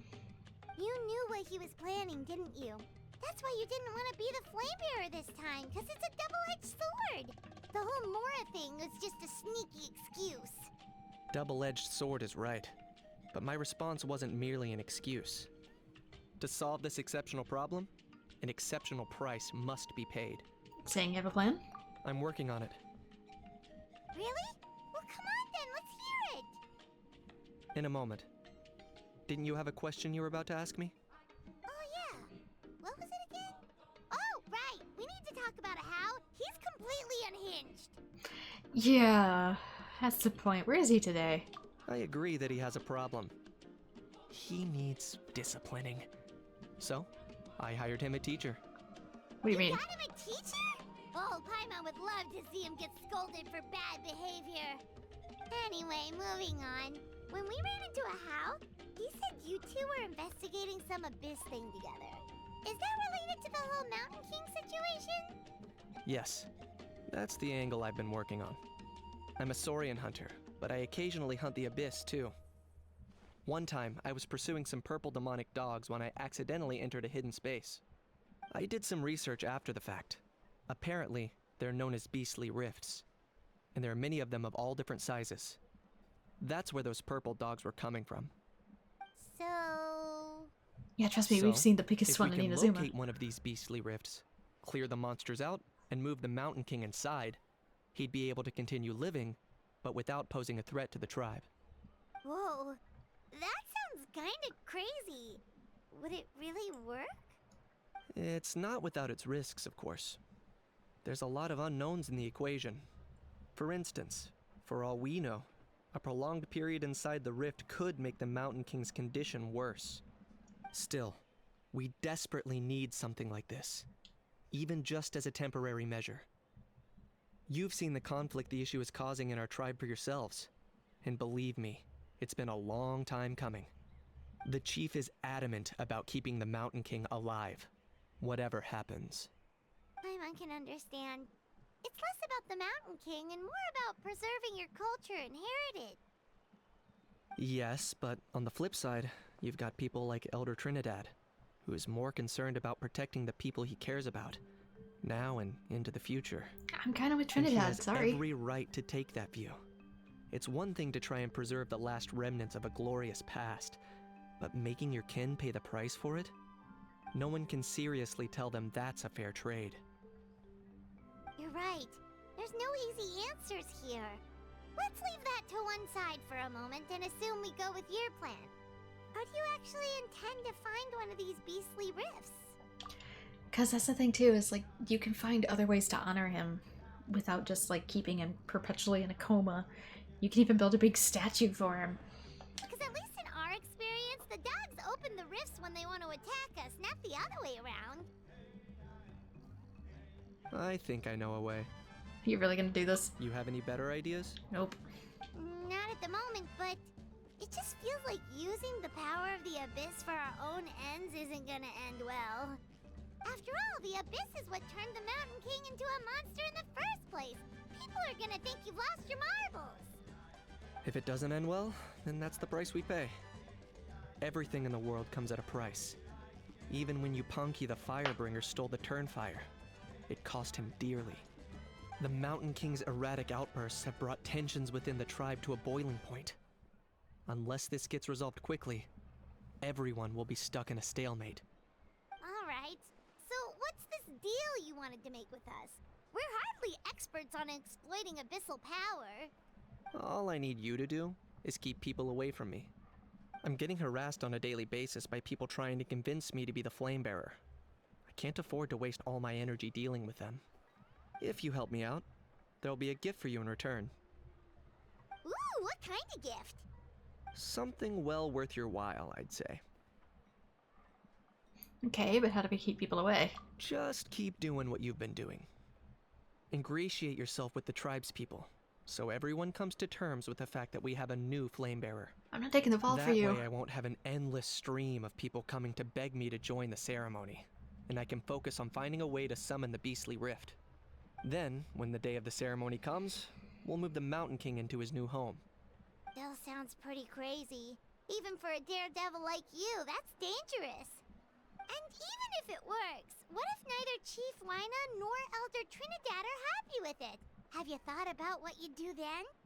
At least the two of them would finally be on the same side of the issue, leaving only me on the opposing side. The tribe needs leaders like them far more than a saurian hunter for hire like me. Okay, but what if he goes full abyss and becomes basically an immortal abyss monster that's extremely powerful and impossible to defeat? I don't know if I agree with you, Kinich. Either way, sounds like there's no more in this for you. Can I take that to mean we have a deal? We'll try, but I mean, I can see this going so horrible that For we sure. create an And who apocalypse. knows? Maybe we'll come up with an even better solution to all of this in the next couple of days. Great. Well, for the next couple of days, please spend some time among the tribe and lend a hand wherever you can. I'm sure everyone will be swept off their feet when they meet our new flame bearer.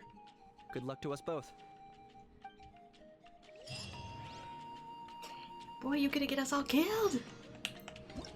Okay, What's it say? Walk around the tribe the next day between 8 and 12.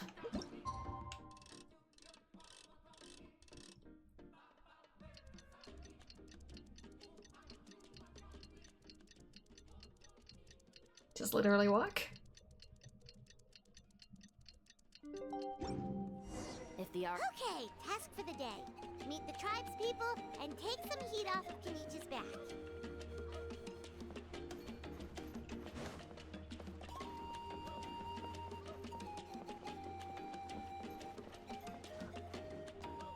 Didn't mean to grab your roof. Just trying to jump through the flowers.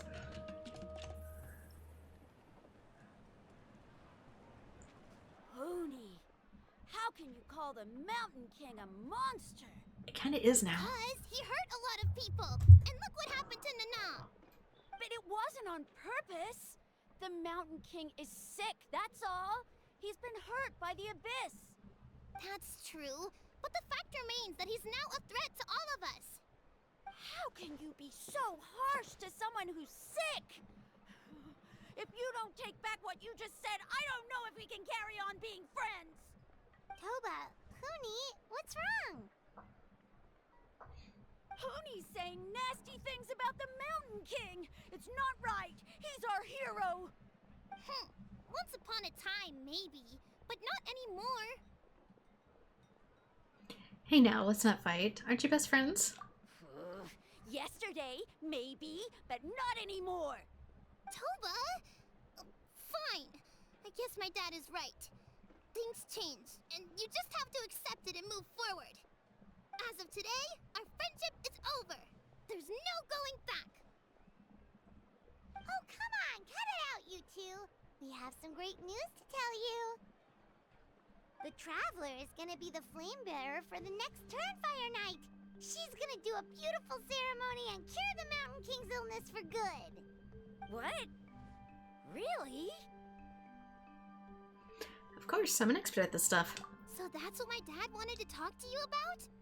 To be fair, from what we saw the other day, you are pretty good at climbing cliffs. Probably just as good as Kinich. Wait, speaking of Kinich, where even is that guy? Oh yeah, good question. Is he not coming to the ceremony anymore? We can get him to come, but if he catches you two fighting again, he won't be happy. He'll be sure to give you both a piece of his mind. No, we can't let that happen. I've never even spoken to him before. I can't afford to make such a bad first impression. I didn't mean to argue with Toba. All I said was that the Mountain King has done some pretty bad things. He was the one who turned it into a fight. Anyway, the two are clearly care about each other. The Mountain King can't change that. Yeah, if you weren't friends, there's no way Toba would have come to look for the baby Saurians with you. All right. Well, because it's the Traveler and Paimon and Kinich, I'm sorry, Toba. I'm sorry for all the mean things I said about the Mountain King. Dad just really misses Nana, and I was really upset that she's gone, too. Huh? Oh. I shouldn't have spoken to you the way I did either. It wasn't very nice of me. For the Traveler and Paimon, Kinich, and for Nana. I'm sorry too, Huni. That's more like it. Now you're best friends again! Guess so. Toba, if I ever say something mean about the Mountain King in the future, I'll make sure I say it to someone else, and not you. I'd better go buy some colored cloth for my dad now. He needs it for Turnfire night. Let's play again some other time. See you, Toba. See you, Traveler and Paimon. Okay. I'll head home as well then. See you next time. Okay, take care, you two. Even though they said they're sorry, it looks like their friendship isn't as strong as it was before. I mean, times really are changing, and it's a tough choice. Let's just hope we can solve this once and for all. Come on, let's move on.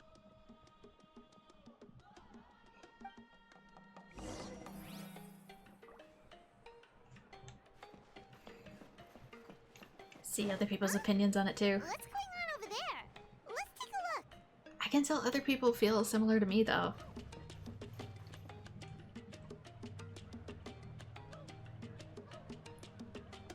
Hey there! What's happening here? A rehearsal for the Turnfire night dance. Ooh, there's a dance involved? Paimon wants to learn too! You don't know it? Ah, I guess you're not from these parts, huh? It's rare to see a new face around the tribe these days. I thought everyone would be keeping away.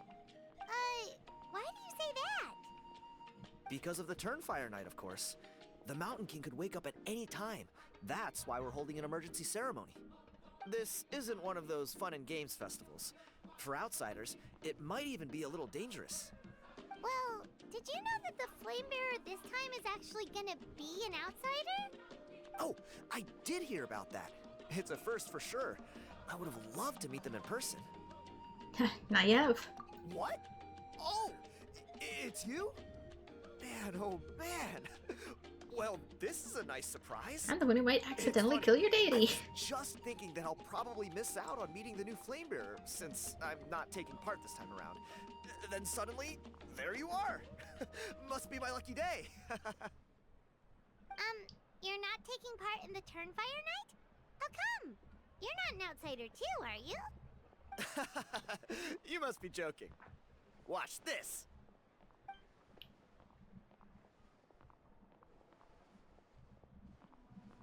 I don't know why, but for some reason I thought he was going to do the Final Fantasy X prayer thing.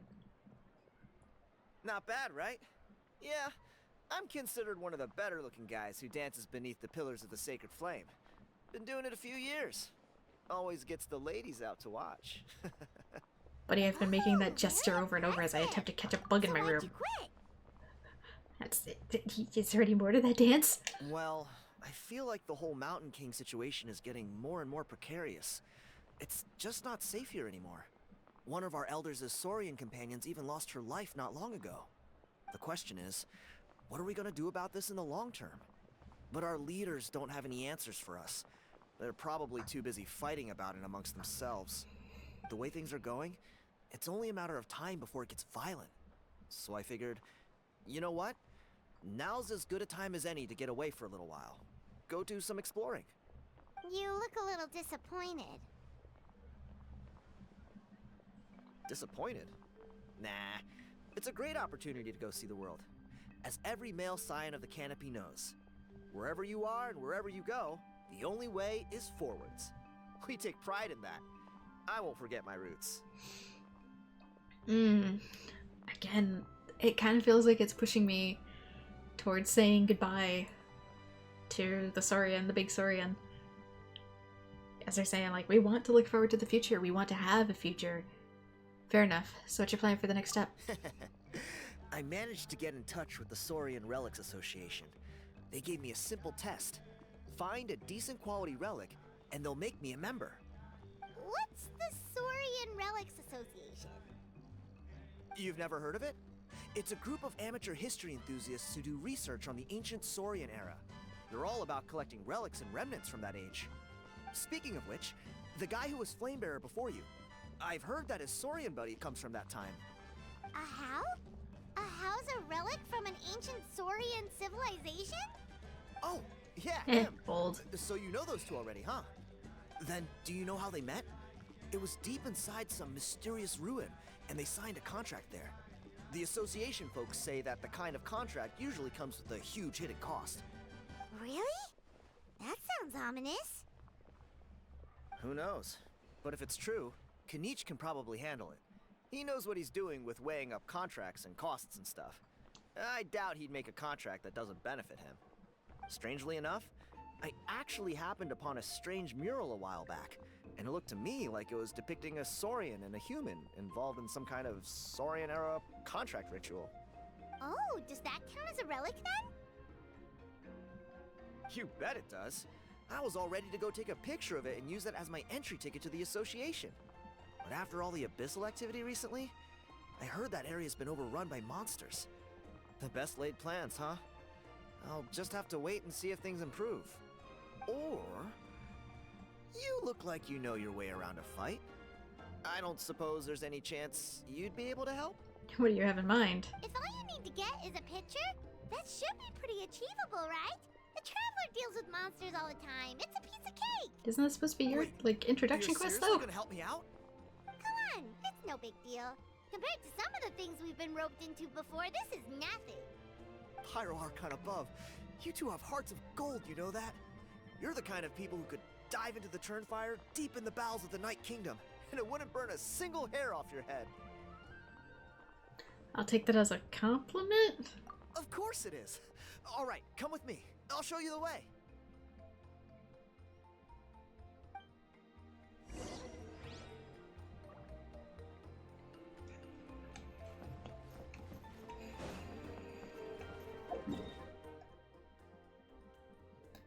Okay, I'm gonna come in this way. Just because I don't know if it's gonna buffer below me.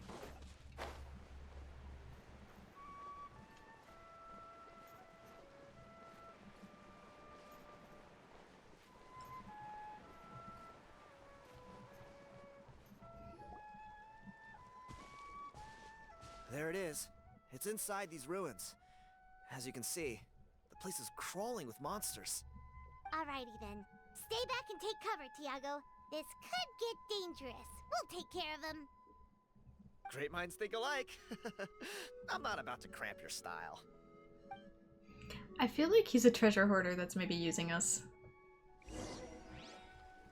Because this is such a weird initiation thing. Busted. Stand with me. It's just a little sus. And Joe didn't change his face again, did he?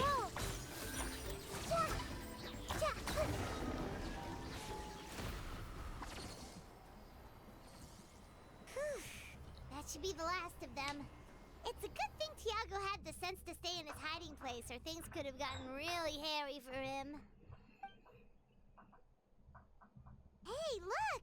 That's gotta be it, right? Definitely looks like a mural. It's a little on the small side. True. Now that you mention it, most ancient murals take up a whole huge wall. This looks more like someone with a paintbrush got bored and started doodling. It does match the story he told us, though. There's a Saurian and a human.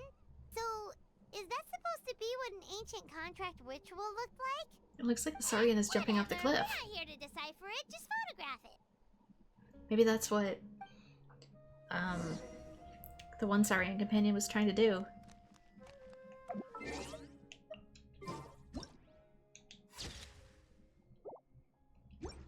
Didn't I do it? Oh, higher 4 meters. Do I have to take it from here?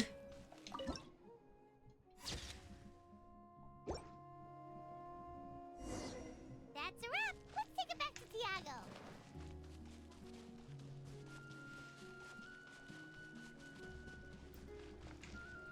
There he is.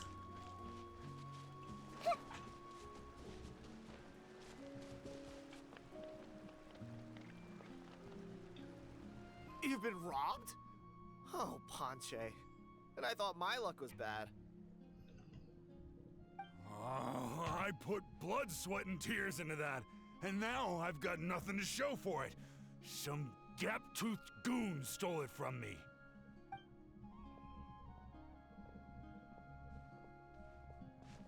Tiago, is this the picture you were looking for? Let me take a look. Yep, that's the one. Pyro Archon above, you two are superhumans. Hey, Ponche, come and say hi to these guys. They're gonna be the new flame bearers, and they're tough as nails. Wait, are you the Traveler and Paimon? Huh? You already know each other? I don't think so. My nephew Toba's been telling everyone about you. He says you're crazy strong, super friendly, that you helped him out, and that you're gonna be our flame bearers this Turnfire night. Oh, so you're Toba's uncle. Great to meet you, sir. Sounds like we managed to make a bit of a name for ourselves. Yeah, maybe he's not Toba's Joe wrong, after my all. friend. These two are honestly some of the nicest, most genuine people I've ever met. Everyone speaks incredibly highly of them. Seriously, if you're comfortable telling them about what happened, I guarantee you they'll sort it out in no time. Really? All I want is to get the fruits of my labor back. Allow me to explain. Ponche is a well-known scholar within our tribe, author of the widely acclaimed book, Yupanqui's Turnfire. Unfortunately, the book was stolen by a treasure hoarder a few hours ago. I spent years of my life researching that book. I visited every last ruin, interviewed every descendant of every hero in our history. On the word Malipo alone, I covered at least 5 different interpretations of the meaning based on accounts from different villages. It was an unparalleled masterpiece. And now it's all gone. That little goon ambushed me during my morning walk.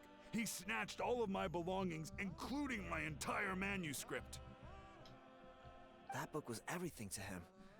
It's like they robbed him of his soul when they took it. Look at him. Lost and listless. He's a shell of the man he was.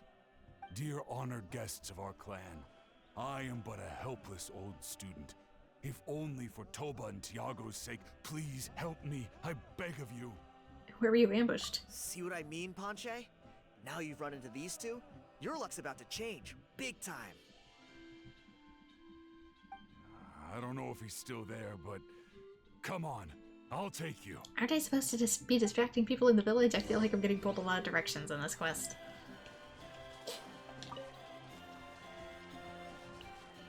Although a children's book would be a nice replacement for the mythology of it at least, so you can still teach them about it.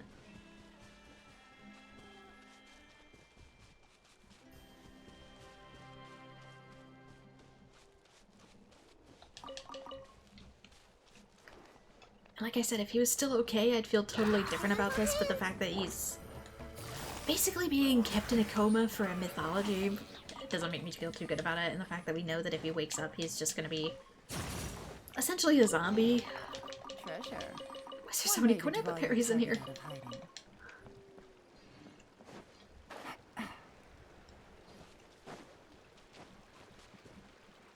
People of the Springs. Matsali. I feel like you're a quest master trainer.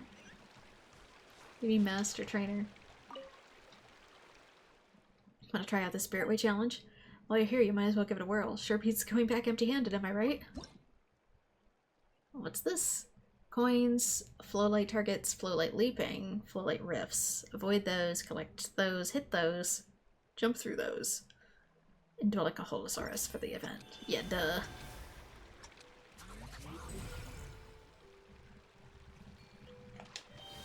That's always gonna give me World Ends With You vibes.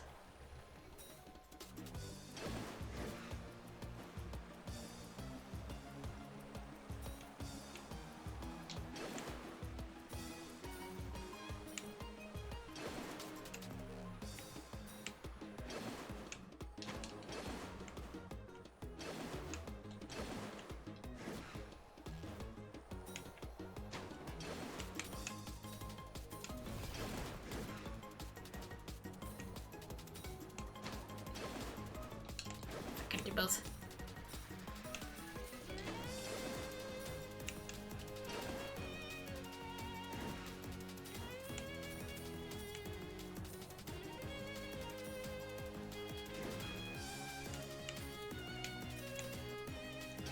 Cheeky. It looked like they were going to be on the right side, but they ended up being on the left. Due to the angles.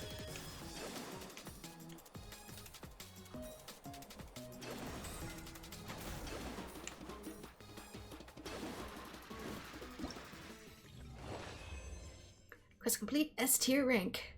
Have you missed one thing? Otherwise it'd be 10,000. Maybe not. I don't know. I didn't look at the actual. You got all the things anyway. Easy money. Yeah. Bunch of stuff. Stuff and things. Things and stuff. Okay, there is a... Oh, he's caged!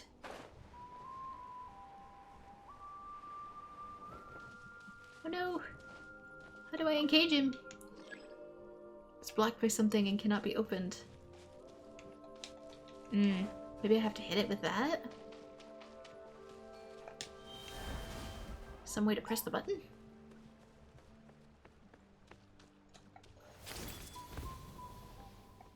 Like, I think I can drag it.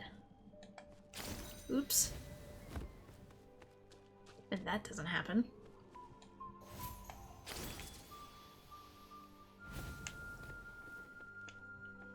Maybe not.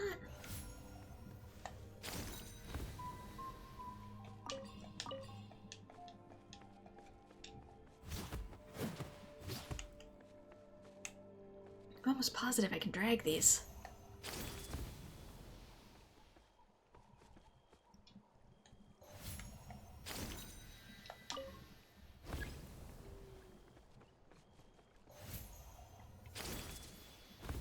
It's so weird. Do I need to blow it up first?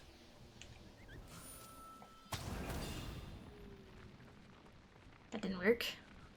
And now everything's on fire.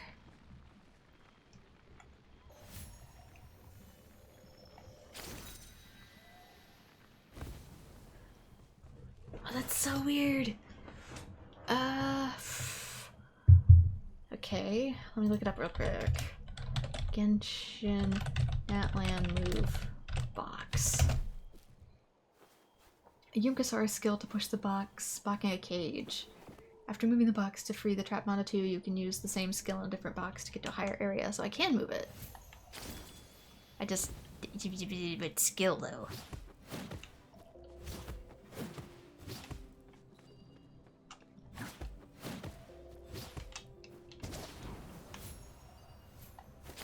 Which skill? I don't understand.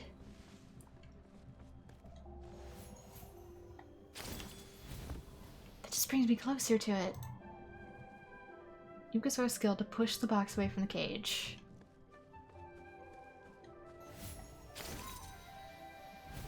Instructions unclear.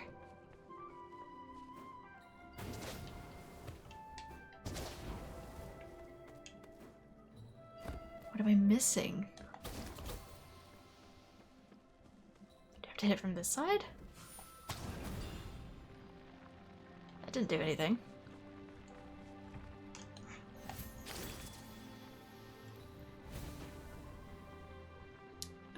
After using the get to the hook, find a grappling hook on another box located on top of a cage. Oh, maybe I need to get a hook for it first.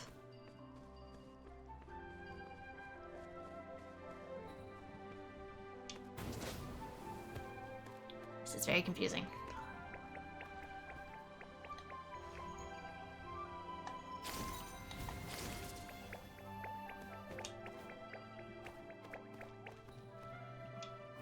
Three Mana 2s. One is returned. Okay. So that up there looks like it needs fire. Oh, this is the hook I need. I thought it already came pre-loaded. My bad.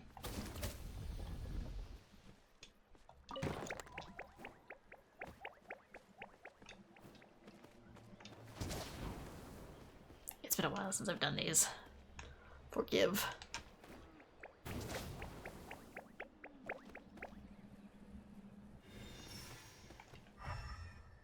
Last one is over to the right, maybe? This way-ish. Unless it just needs me to light this fire. Oh, Mana 2.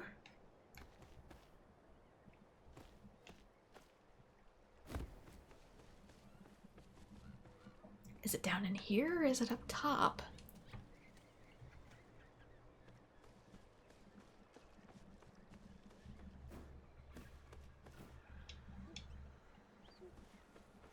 Don't see it.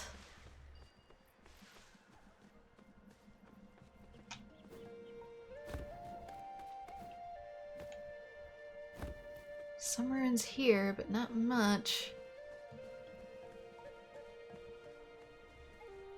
It's a long way to ask quest. This just puts me back down here again.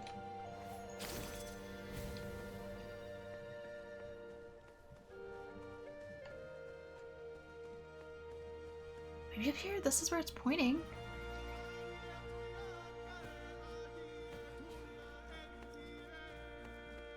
Is there something from this perspective that I didn't see before?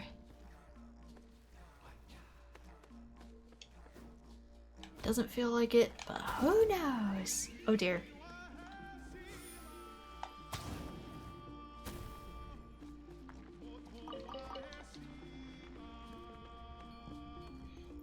You guys seen a Monitou, excuse me? It's a really long way away.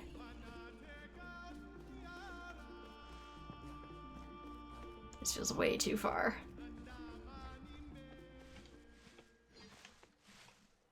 Yeah, there's no way.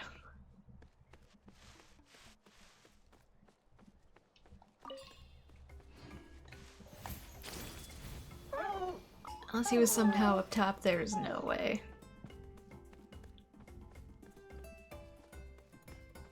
Location where the Monitou went and activate the torch will result in a precious chest. Oh, I gotta activate the torch too. I thought so.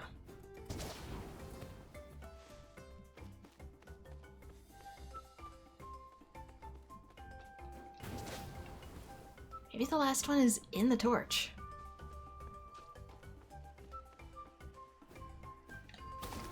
Excuse me, I must steal.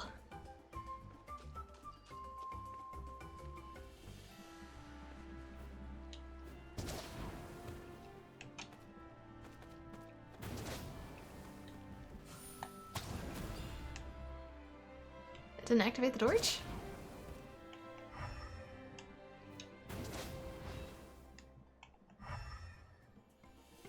What in the world?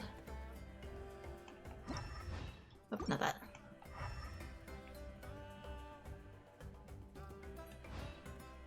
It's like it's pointing to right here. Maybe I need to move this too.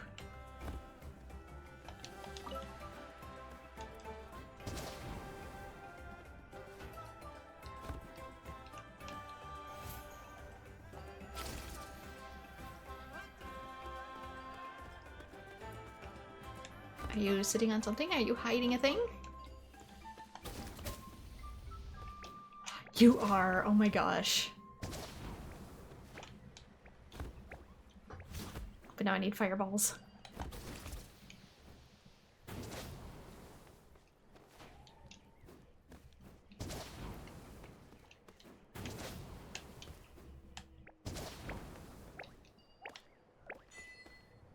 Monitou will guide you home. Oh, is this the pillar? Infused with phlogiston.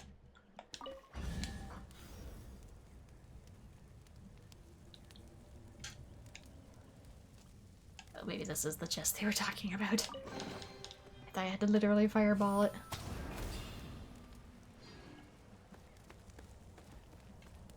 Interesting.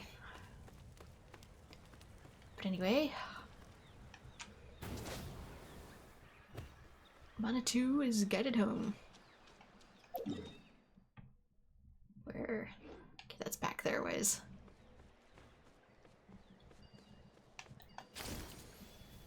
While I was up here, I thought I saw...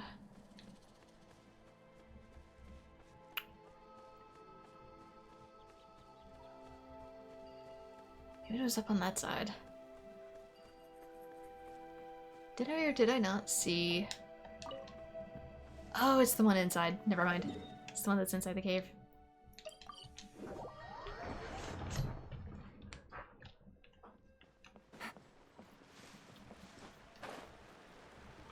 Hey, treasure? Hey, treasure.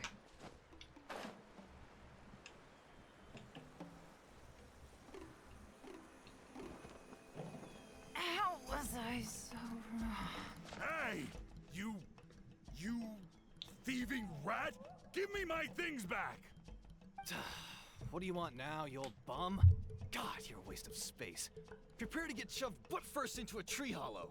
It seems like you know each other. Don't you dare try. Oh, what's this? Brought a little bodyguard with you, huh? All right, let's see what you've got. What's this?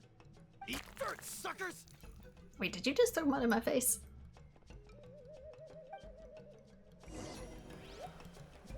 That better be mud. Trying to get away! You good?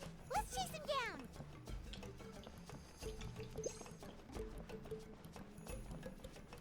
Catch up to 8 hands Matisse? Mathis?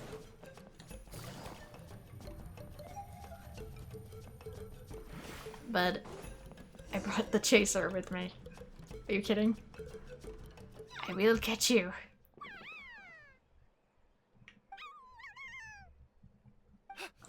Where did these Yupanqui come from? Bruh, it's their village. Oh, the baby saurians are blocking his path! Stop, please! By all the warriors, heroes, gods, and kings, I can't run any longer. Please, I don't Didn't have even your run that stuff far. anymore. Have mercy. Oh yeah? Well, where is it then? I threw it away. Why? Throw it away? The old bum's bag didn't have a single mora in it. Just a tatty old book, worn out pens, and some old rags. Also sorry about that. All that time lying in wait was for nothing. I was so mad, I just threw all of it away. Is that really the truth? Okay then, where did you throw it away? The same place you found me. Look, I swear on the Pyro Archon it's the truth. May all my worldly possessions be turned to ash by Turnfire if I'm lying. Okay, that's a pretty strong oath. What do we do now? It sounds like he's telling the truth. We could always drag him with us as we retrieve them. Let's go back to River and see if we can find anything. Right. Let's hope nobody gets to the book before we do. We'll never get it back then.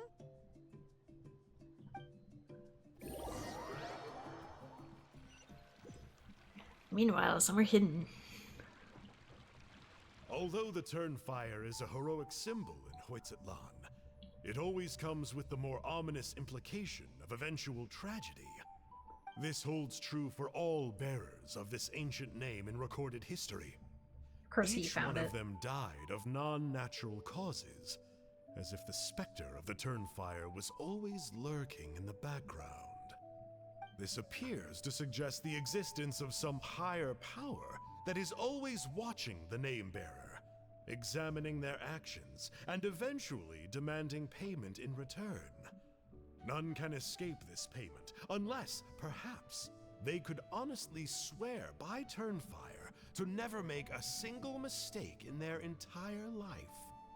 Yupanqui's Turnfire. What an incredible work on ancient name philology. I can't believe it was just lying there for me to take. Let me see, the author is... Panche. Nice. A gentleman and a scholar. Silence, book muncher. The great Kahula will suffer your droning voice no longer.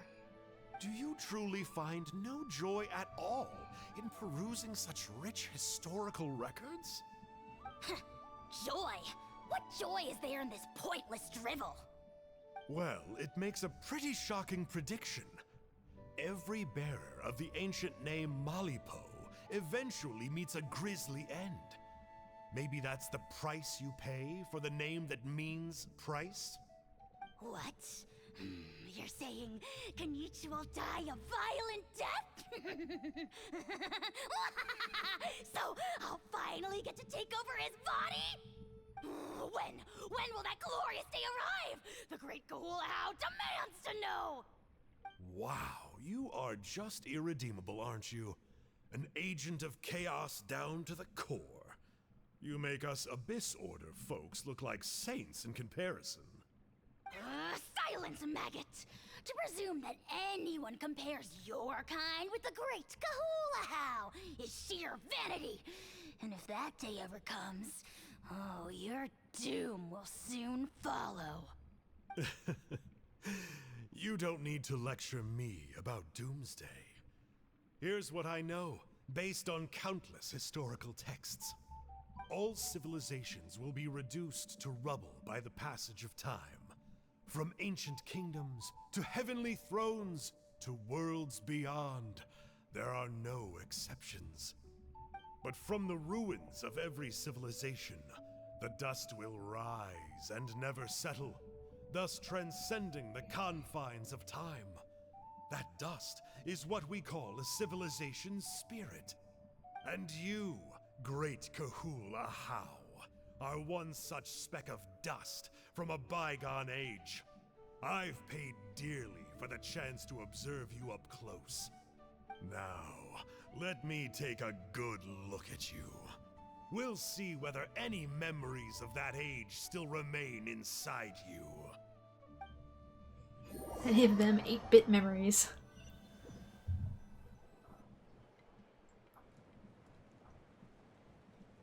We're so sorry, Mr. Ponche, but we couldn't find your manuscript anywhere. Does that mean all of my hard work was for nothing? You gotta stay positive, Ponche. You might have lost the book, but the brains behind it are still intact. Surely you remember the main points at least? The whole reason I worked so hard to get it finished before the Turnfire night is because I hoped that maybe it might help us find a way through these trying times. But now... Did you really only have the one copy? Did you not have your manuscript notes? You mean you solved the Mountain King problem? Well, not exactly. But I thought my research might at least be a starting point. Oh, really? So what did you find out in your research? I think the key to all of this lies in the power of miHoYo. Ponche, you know as well as anyone that ancient names don't hold any real power. Symbolic power doesn't count. You're right, but miHoYo may be a special case. Given that it first arose in the era of the first Pyro Archon, it might contain remnants of Xbalanque's power. Yeah, I remember that story. My grandpa told it to me when I was a little kid. Maybe you're the special case. Most kids stop believing in that stuff by your age. I'm not talking about childhood superstitions here. There is evidence. Like what? Like the fact that the Mountain King is still alive. Everyone attributes that to the power of the Abyss. But there's more to it than that. The key factor is that Burkina summoned the power of miHoYo at the cost of his own life. If you don't believe me, then answer me this. How many other creatures can you think of who lived longer, not shorter, after being contaminated by the Abyss? Maybe took his lifespan. Traveler, different situation but similar idea. Doesn't this remind you of the hilly... Shoosh. I mean, it kinda does, though. So, I came to the conclusion that miHoYo must refer to some mysterious ritual involving a tit-for-tat exchange. It began with the first Pyro Archon, fell with the Grand Alliance, then was buried in the Night Kingdom. And now, it awaits the call of its new bearer. Hey. Sorry to interrupt, Ponche, but you seem to be getting a little overexcited. I'm sorry. I was originally planning on presenting my findings to Kinich. I'd hoped he would be attending the upcoming ceremony.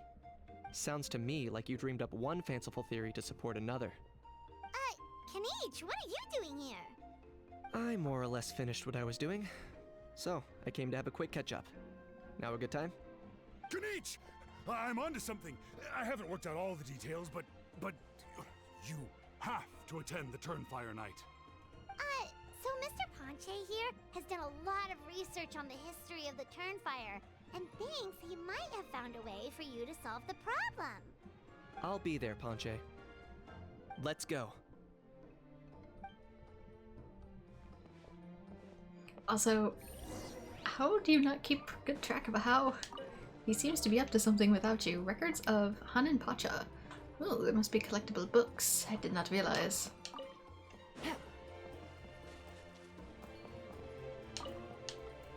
I may have even collected some without knowing. Who knows?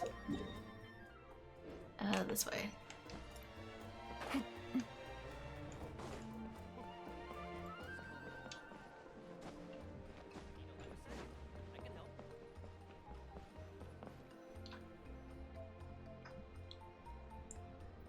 Here will do. Have you found a way to summon a beastly rift? Yeah. I'd like your help giving it a trial run tomorrow. If that works, we have our plan come Turnfire night. Sounds like you're not considering Ponche's idea. You heard him. He hasn't worked out the details yet. We need a more practical solution with concrete steps to follow. Yet. Are you saying you think he might actually be onto something? I think it's possible, based on something I know about the war 500 years ago. Burkina didn't fall to the abyss. He was killed by the Mountain King in an episode of madness. In his final moments, Burkina made the fateful decision not to fight back, and instead pass his blood and power onto the Mountain King. That's real sad, though. Maybe he thought the Mountain King was stronger than him, and more valuable to the tribe. Yeah, that's something I'm concerned about, Or too. maybe it was just out of loyalty to his friend. Either way, I can believe the Turnfire was involved. Whether you think his sacrifice triggered it, or his fate was sealed from the moment he took the Malipo name, it makes sense to me. How can you drop these truth bombs with such a straight face? This is what I've gleaned from my many interactions with the Mountain King. His mind is so disordered, it took some time to piece it all together. The story Elder Trinidad told you was the more palatable version of events. The truth is even darker. The Mountain King's mind isn't just disordered. He is suffering, and feels great shame. I believe he wants to be put out of his misery. What? Then what should we do? Should we grant him his wish?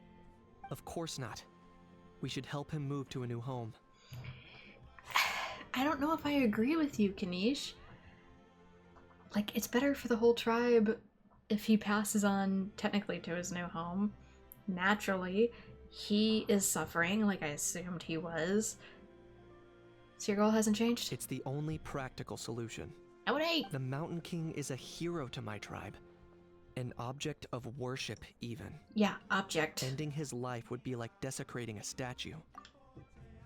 Again, you're not treating him as a living being. Which is why I so heavily disagree with you. Still, he's been the cause of multiple disasters, and we can't afford to have any more. Ugh.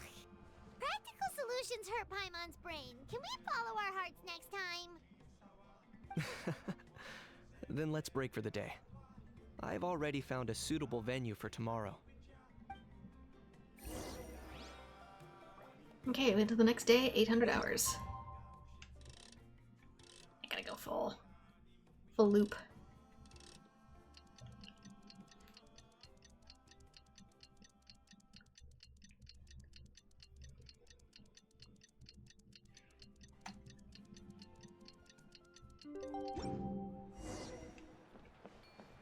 I mean, it's not like I want to hurt him, but at the same time, I feel like I don't have a choice.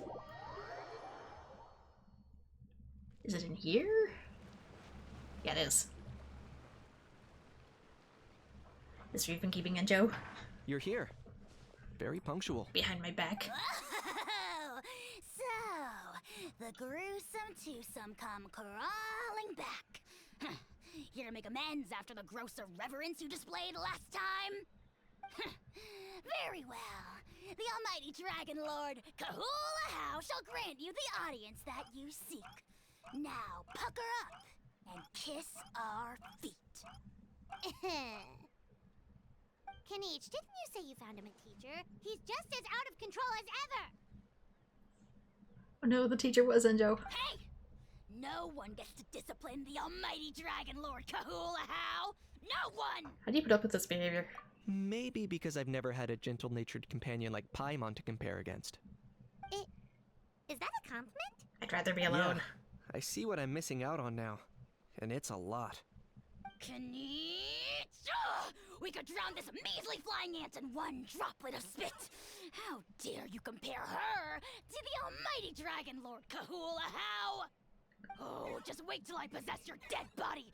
I will commit heinous atrocities!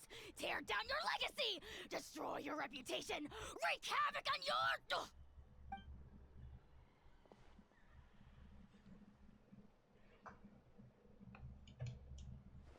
Traveler, Paimon, let's get down to business. Once we've opened the Beastly Rift, you're welcome to toss a How in there for a couple days. I'm guessing he can make his way out. Check it out. I got my hands on this device in a trade. It's meant as bait, but it'll also stabilize the abyssal energy. The Rift Hounds will tear through space to get this. Once they're here, we take them out and claim the Rift for ourselves.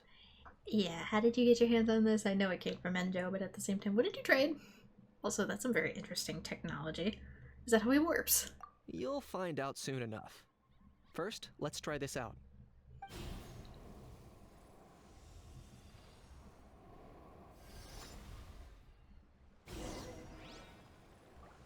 Here they come. They'll tear you to pieces given half the chance, so be careful. Oh, we have a nation party.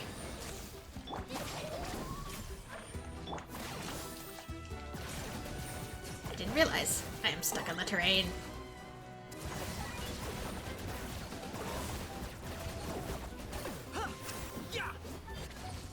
And of course that's his special weapon too. But the truth... Beware of angry dog, what happened? What in the world happened? Let me revive. Dear Lord. Attaboy! Uh-oh. Are there even bigger ones on the way? You see, Kinich? Technically. I'm a man of my word. In fact, I'd say I under-promised and over-delivered.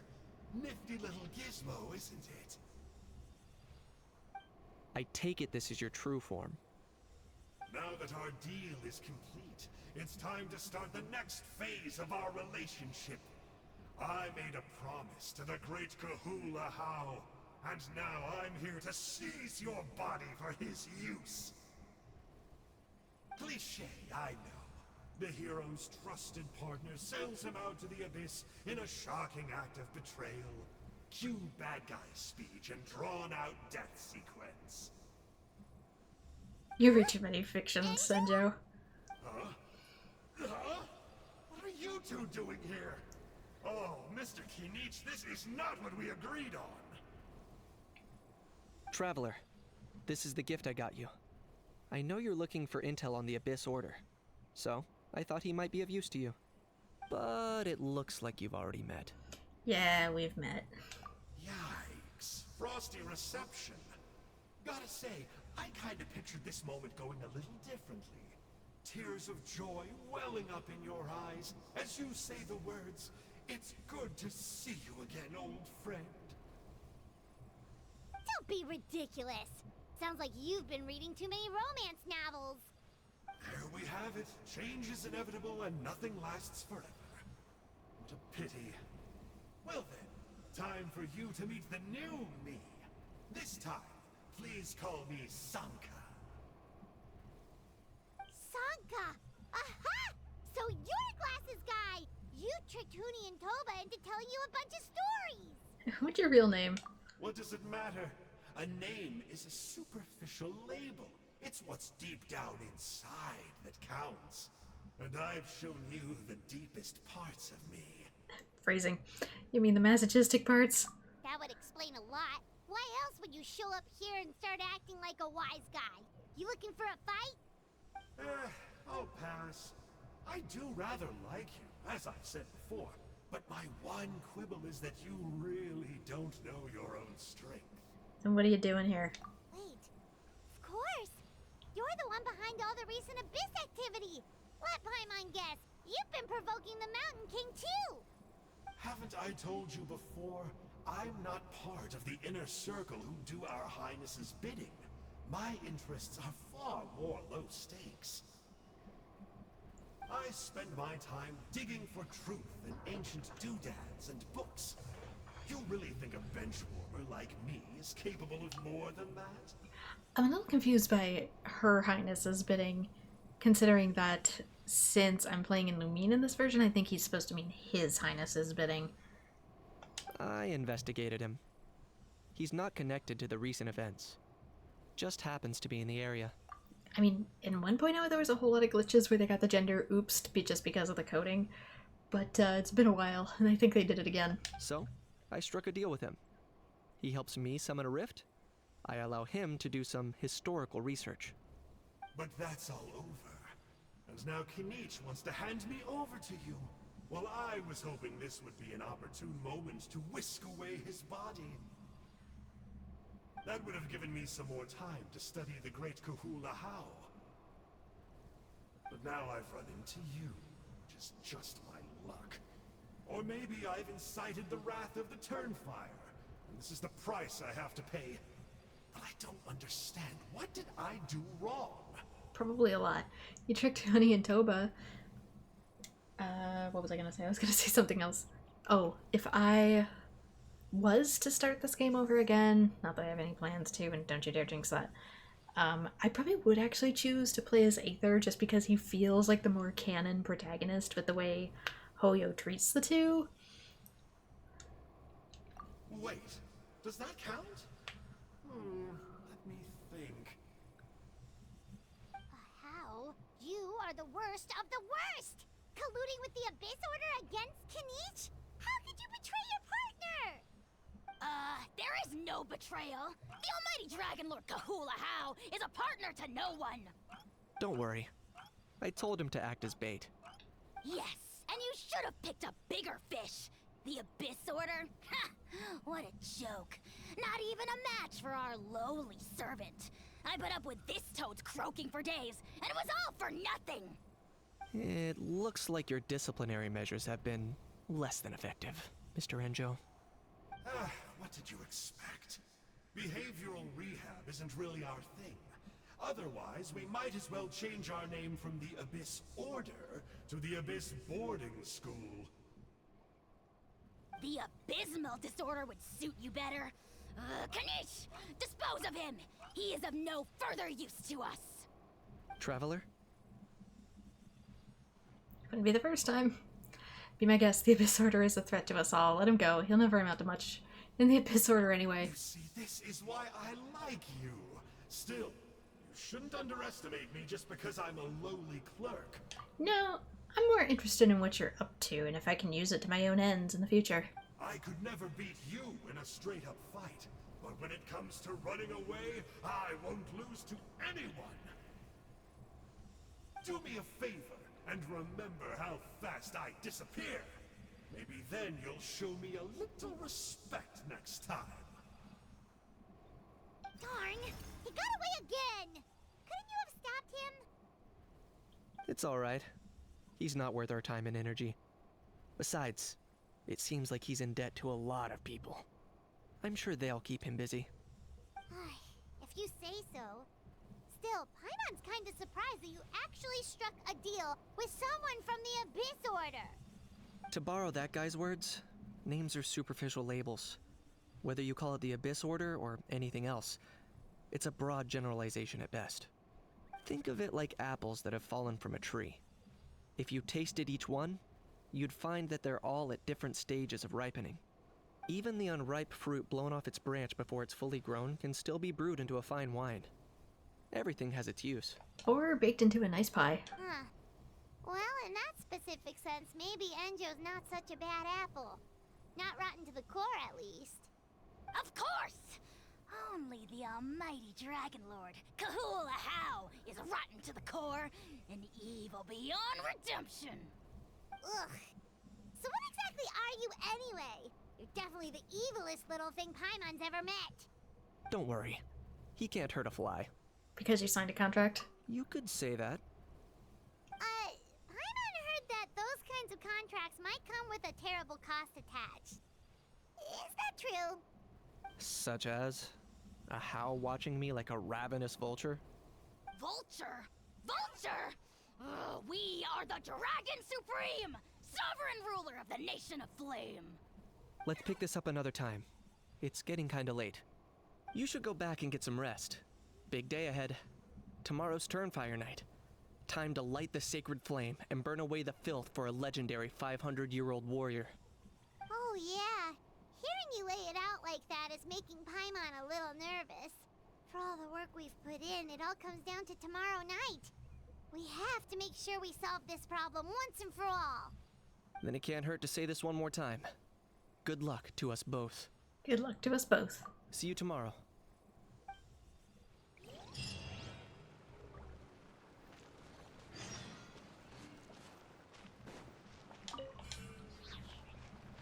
Okay, wait till the next day, 1800 hours.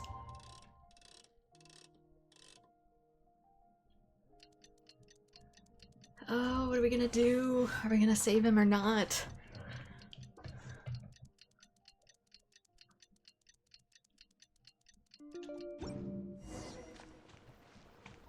To Elder Trinidad's home.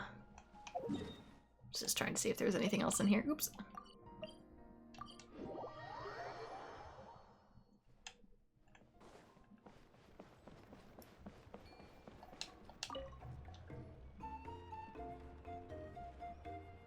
Ah, at long last, you're back.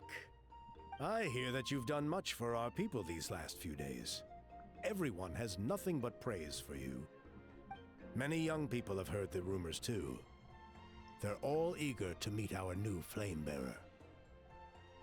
Well, they won't have to wait for long.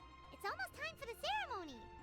We really hope we can resolve the Mountain King situation quickly and smoothly. Seems like a lot of people have been worrying about it, huh? Haha, well, it's nearly time. So, if you're ready, then follow me to the ceremony site. The party cannot be changed during the Turnfire night ritual. Please choose a suitable party in advance. Recommended elements fire.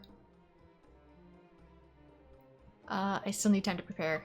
Of course, there's no rush. I can wait for you right here. Fire. I need to bring fire. Who do I want to bring? Maybe instead of Nahida, I'll bring my usual Yoimiya. Shall we go? You ready? Yeah, let's head off.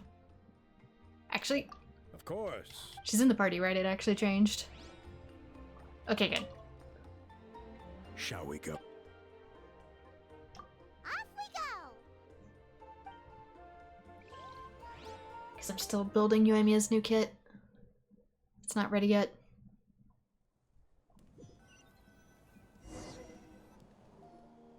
Here we are. Been working on other heavy hitter S tier characters more in the background. Our honored guests have arrived. I have heard much about your fine work over the past few days. I hope you'll allow us to thank you properly after tonight's ceremony. Don't worry about it. Getting this huge venue ready must have been a huge task. No need to make extra work for yourselves on our account. If it means getting the Mountain King issue resolved, no cost is too great to bear. A resolution will come in due course, but every great fire starts as a tiny spark. We must take it one step at a time.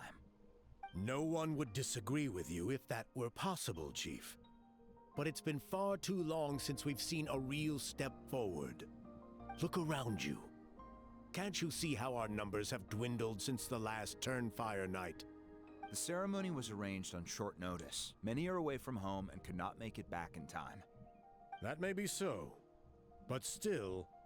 Good evening, Traveler and Paimon. Kinich! He actually has a fucking animation. Chief Wayna, Elder Trinidad, could you give us a minute? I'd like to give the Traveler a few pointers as the previous Flamebearer. Very well, but make it quick. Let me know when you're done and we will begin the ceremony. Let's step to the side. Has anyone gone over the key steps of the ceremony with you yet? Yeah, Elder Trinidad did, but, Paimon seems to have forgotten them? What a surprise! The flying ant has an ant-sized brain. If you don't want your tongue to be burned off by the sacred flame tonight, I suggest you stay quiet. See those sacred flame pillars? Once you've lit the fire, go light each one up in turn. Once that's done, head down into the cave where the Mountain King slumbers. Light the braziers along the way, then bring the flame to the final altar. Then, the ceremony is complete. That sounds simple enough. The process isn't complicated, but remember, you mustn't turn back at any point. If you miss a pillar, you can't light the next one, then come back to it. You have to keep moving forward, or it's seen as disrespecting our ancestors. If that happens, you won't receive the blessing of the Turnfire, and you'll have to start over. I made you a diagram that summarizes the steps. Take a look. Got it. Alright, it's like a big circle. Start on the outer and then go in. And go left. Illustration of the Turnfire night ritual. It resembles the scions of the Canopy's totem. So that's our part. What about you? I'll be with you the whole way. And once you've lit the altar, I'll start summoning the rift. You can leave that side of things to me. Just focus on your part. Okay. We'll try to remember all that and get it right the first time. Shall we begin? Ready when you are. But I think I saw Huni and the others just now. Maybe you should say hi before you start. Might make you less nervous. Just tell the chief when you're ready. Basically last chance to talk to people.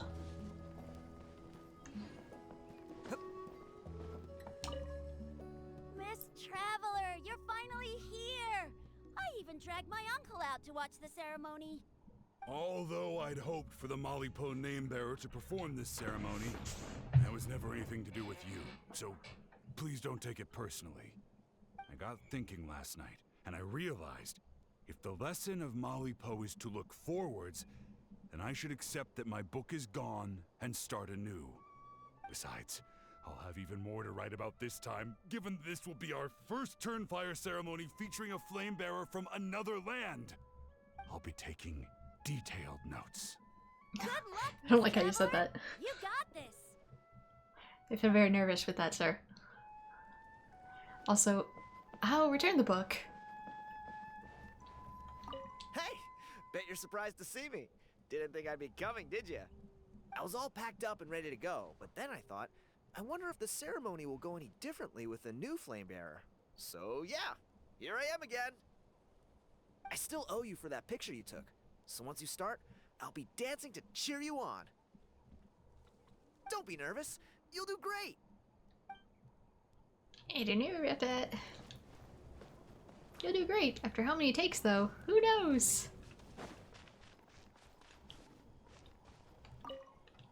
Oh, Miss Traveler, you look so pretty today. It's the same as You're gonna always. make sure the Mountain King never threatens us again, right? I believe in you. I'll be cheering you on the whole time.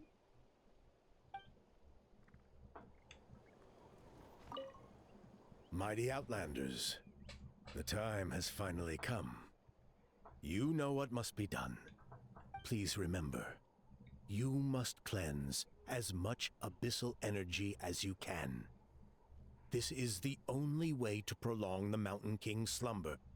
I am sure you have what it takes.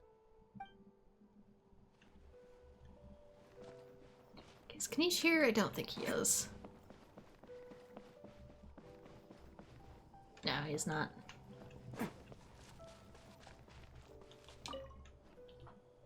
How are you doing? Is all in order? Ready to go. I'm counting on you. Don't forget what we talked about.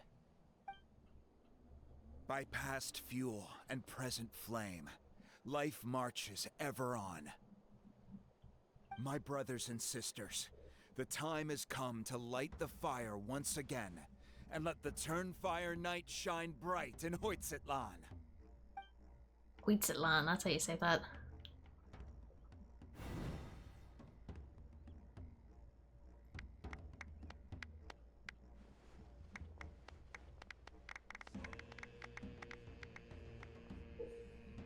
Go to the altar to obtain the kindling of the sacred flame. Once you obtain the flame, draw close to a brazier to ignite it. The ritual has a specific order to it. Pass the sacred flame according to the fixed order or fail. Head straight toward the ritual's end. Turning back now will spell naught but failure. Go get the sacred flame.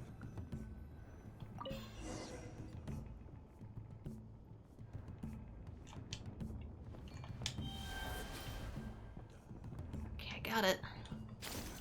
Nicely done. Off to a good start. Great stuff.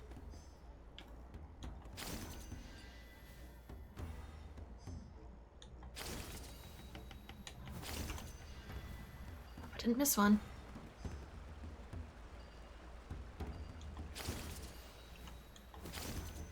You're over halfway. Keep it up.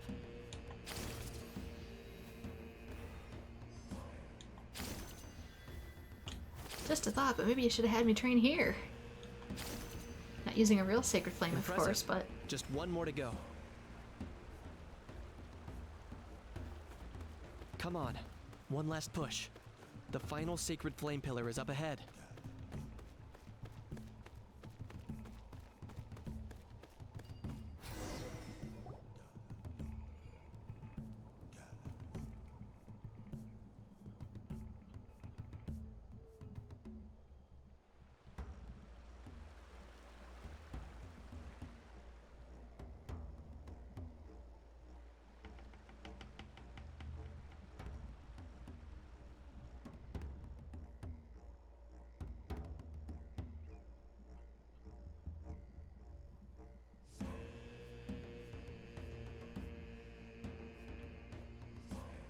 Great.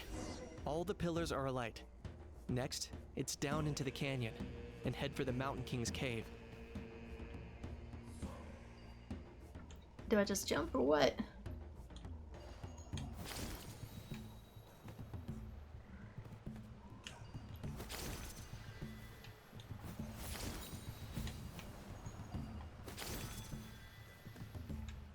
Guessing it's here. Almost there. The cave is just up ahead. Do I need to light any other torches, or was it just these?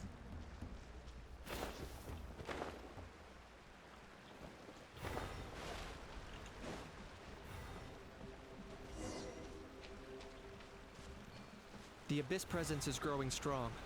We should deal with the contamination first. Oh, almost fell off. Am I allowed to turn back now, or is that a no-no?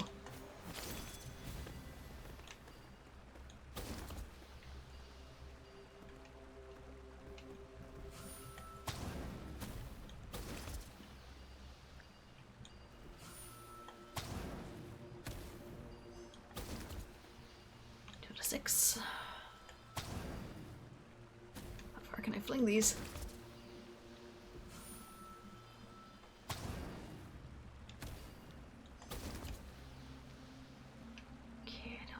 See where it wants me to go. It's up beneath me, is it?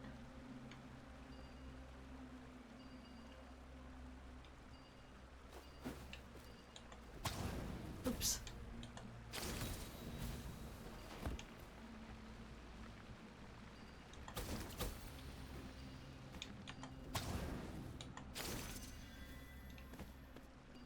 There it is.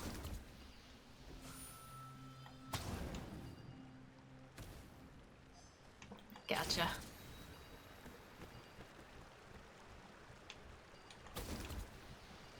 One more. Right,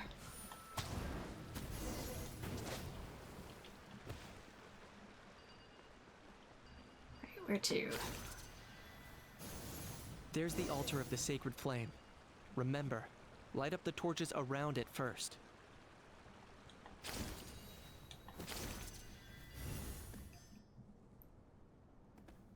There's one there.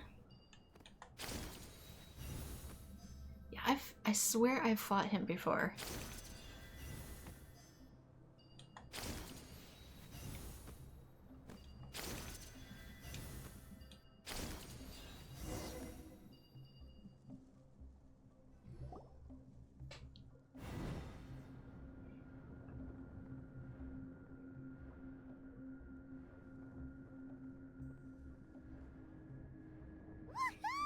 We've lit up the final altar! I'm unsure she's asleep. That's the Mountain King up ahead, right? That's him. Kongamato, king of the Yumka from 500 years ago. He's very powerful. Paimon can tell. He's huge. Let's tread carefully. We don't want to wake him up. Should we pretend to purify the king? You've made it at last. You did even better than I expected. Traveler, now comes the final and most important step of the ceremony.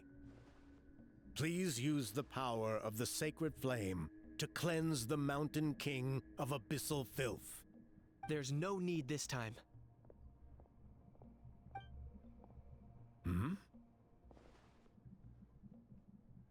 Such strong abyssal power. What is that thing? Kinich! What is the meaning of this?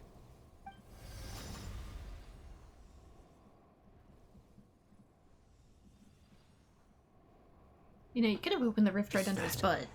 A beastly rift. Chief Wayna, Elder Trinidad, this is about to get a little dangerous. You should step back. What do you think you're doing? Solving the Mountain King issue. You mean by having him torn to pieces by rift hounds? No, stop! We can't let that happen! Foolish Locust! Can't you see? We're trying to shove your Locust King into the beastly rift! But...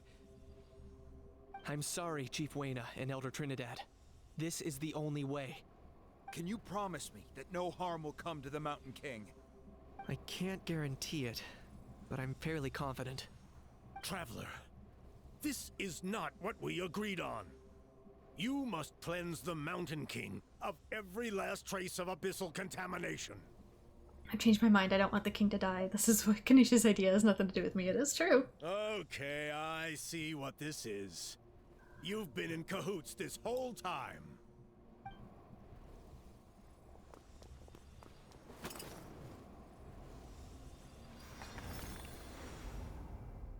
Oh no. If I'd chosen differently, would it have... What have you done? Oh no! Would it had a different outcome? Destroyed! You forced my hand. I had no choice. Elder Trinidad? What are you doing?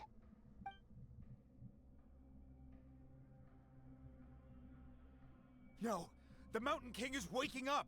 He will cause even more casualties! Everyone out, now!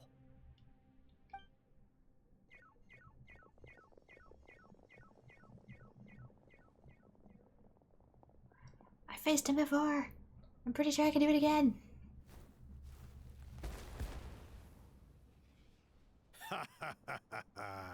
It seems there is only one way to awaken you all from your willful blindness. More sacrifices must be made.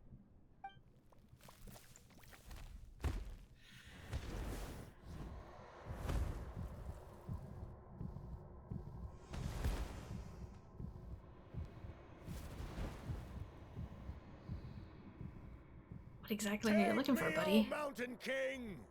Take me as your next sacrifice! To do what exactly? Oof. Well.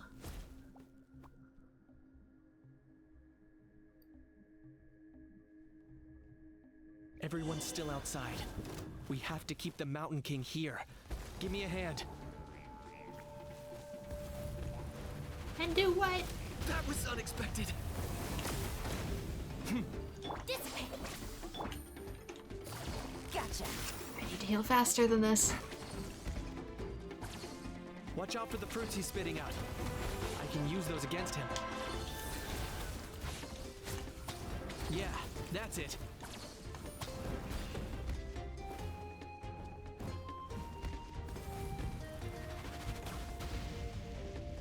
Okay, that one wasn't one I could use.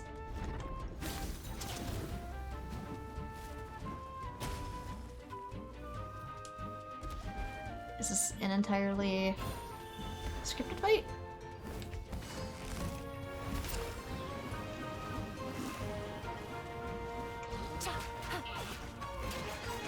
No, don't think so.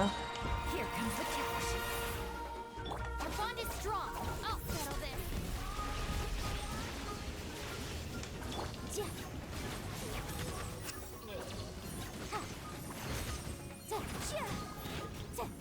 Boom!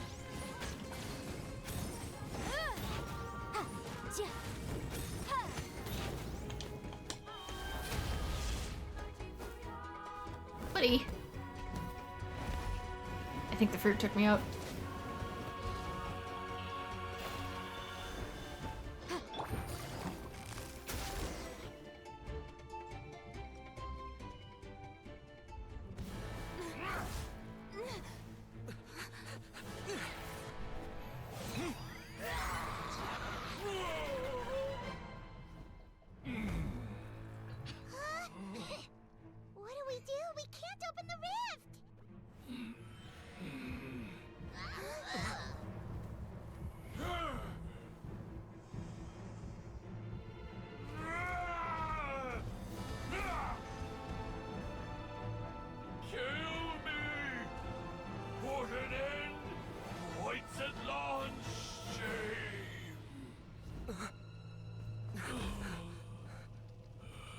Told ya. By It's sad, past but it's fuel true.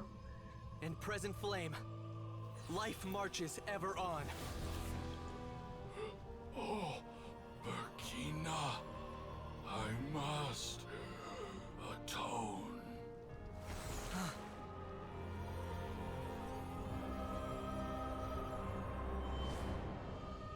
Patience. We will answer to the fire for all our deeds. Even if one day I fall behind, never look back. Keep moving forward, as we are now.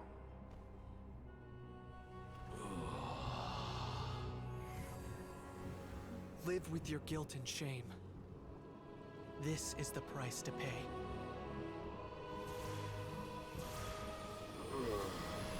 Heir to the Turnfire, please use my ruined vessel to train the heroes of the future. The will of Kangamato will march ever on, till the abyss is stamped out. Okay, so that's why we can train against him. The following day in the Scions of the Canopy Tribe. I was gonna say, because I fought him before.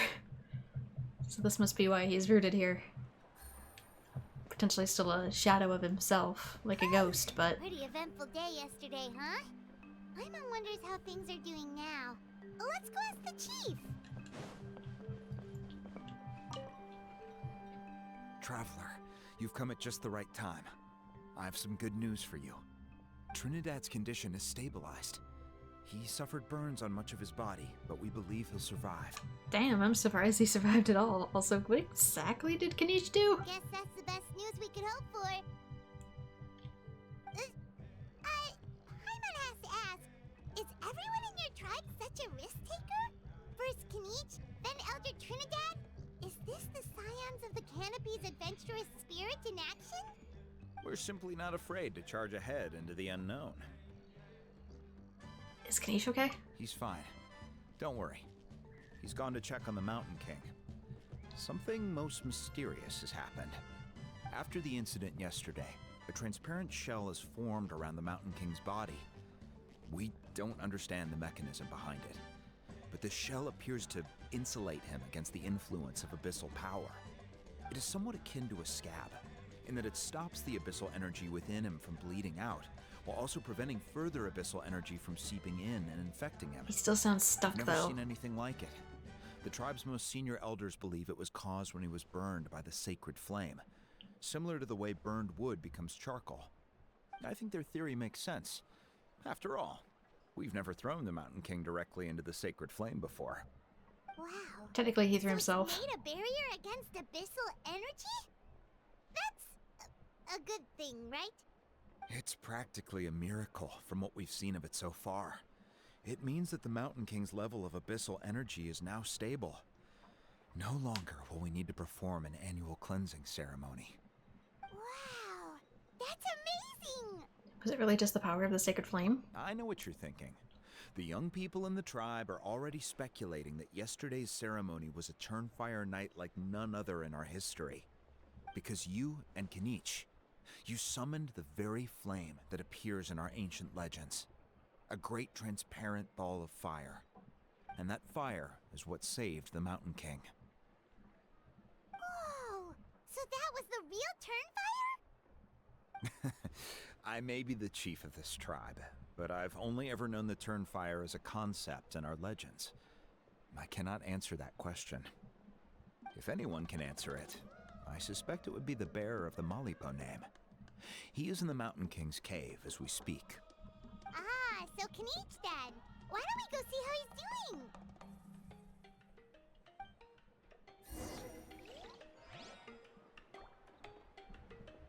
Yeah, I just have so many questions about this particular quest. Like, is that really what happened? What is going on? Well, it's way over here.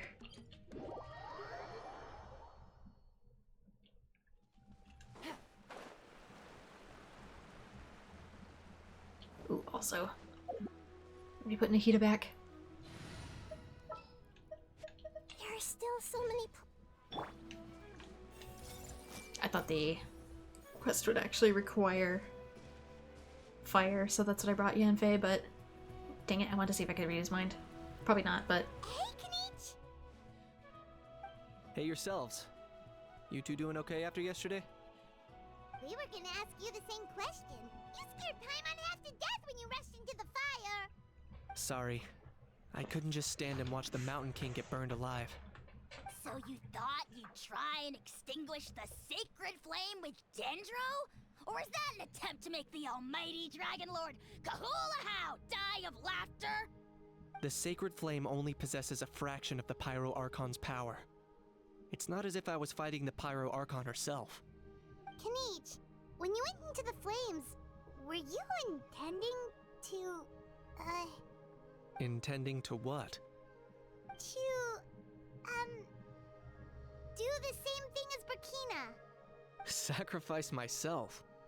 Of course not. My focus was on keeping the Mountain King alive, not on what it would cost. But now I'm curious. What made you think I was going to sacrifice myself?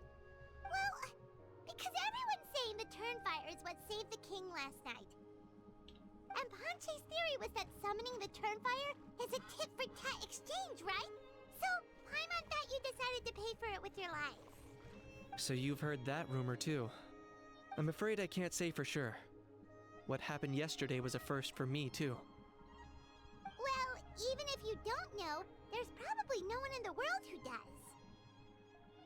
What I would say is, if that really was the power of the Turnfire, I'd sooner believe that the Mountain King summoned it himself. The Mountain King? Then, what price did he pay? The core meaning of price is not atonement or compensation, but what you're willing to give up in order to obtain what you want. It's easy to die for your sins. Much harder to live with the guilt and keep on going. It's a good lesson, though. In the end, the Mountain King chose the latter option. For Burkina, and for the tribe. That's the price he paid. To stick around. Alright, so how is the Mountain King doing now? Health-wise, there's nothing to worry about. He'll enter a fighting stance whenever we set foot in his territory. But his attacks are gentler now, and not as crazed as before. Like he said yesterday, he just intends to be a sparring partner for people to practice with. You said health-wise, is something else bothering you? Yeah. I tried communicating with him again, but he didn't respond. He might not have enough lucidity. The Locust King has well and truly lost its mind. The lights are on, but nobody is home.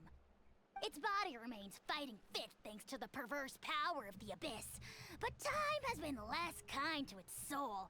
It was ground to a pulp long ago. But we saw him come back to his senses yesterday. That was merely one last burst of brain activity before it croaked. As you humans would say, it went out with a bang. Oh, come on! Stop being such a doomer. Paimon bets the Mountain King has finally let go of the tragedies of the past now, and is focusing on moving forward. That's why he doesn't have time to chat with us. He's too busy thinking about the future. Well, at least it means my fellow tribespeople can move forward now too. Thank you for your help, Traveler. I owe you one. You already gave me that gift. Yeah, that's right. You caught Enjo for us, remember? But he ended up being completely useless. It's not a fair trade if you lost out. That's on him. It's not your fault he's useless. Besides, we're friends now. You don't owe us anything. Friends? But your friendship is an even more valuable gift. I can't in good conscience accept it for free. So promise me, if you need anything in the future, you'll come to me. For you, I'll do anything. Careful with what you put in for phrasing and... Anything? Boy, I just nearly watched you die. Self-preservation, please. If not for yourself, so Aha doesn't consume us all. So, in the end, only poor little Huni got the sad ending? Yeah, everyone's happy except me. First Nana, then my dad. Why does everyone in my family have to suffer? Huni, it'll be okay. Your dad will get better soon. Toba, you're my friend, so I shouldn't say this to your face. But it was all the Mountain King's fault. Huh?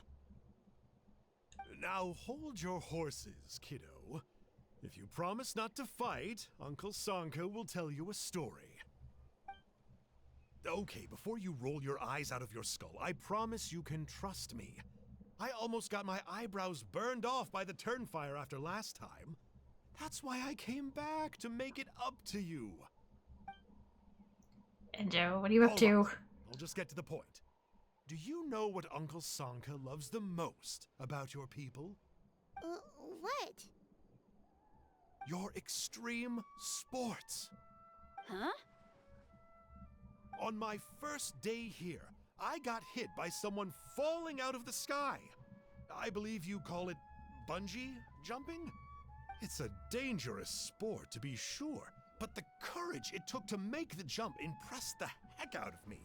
So, I introduced myself to the jumper, we made friends, and I even helped treat her wounds. Oh, such a nice friend. Of course. Anyway, the good times didn't last, because I got captured by a powerful foe, so we had to part ways for a while. In the hands of the enemy, I was scorned, scolded, and nearly given away as a gift. Oh, it was so humiliating. A horrible experience to look back on. Why does Uncle Sanka always have to suffer, I thought. So I feel your pain, Huni. I was in the same position. But in the end, I made it through, and I left all of those painful memories in the past. I even managed to reunite with my friend. You mean me? Is that it? The moral of the story is to look forward in life, right? Yeah, we've heard that one millions of times. Sorry, Uncle Sanka, but you're not cut out to be a teacher. Very smart, Huni, but not quite smart enough. What I'm trying to tell you is that after I reunited with my friend, I found her injuries were all healed, but she really missed her family. So, I thought you might like to see her too. Oh, maybe he's not talking about me. She's right behind you. Turn around and see. Oh god. Another trick about not turning back? I'm not falling for that one again. Huh?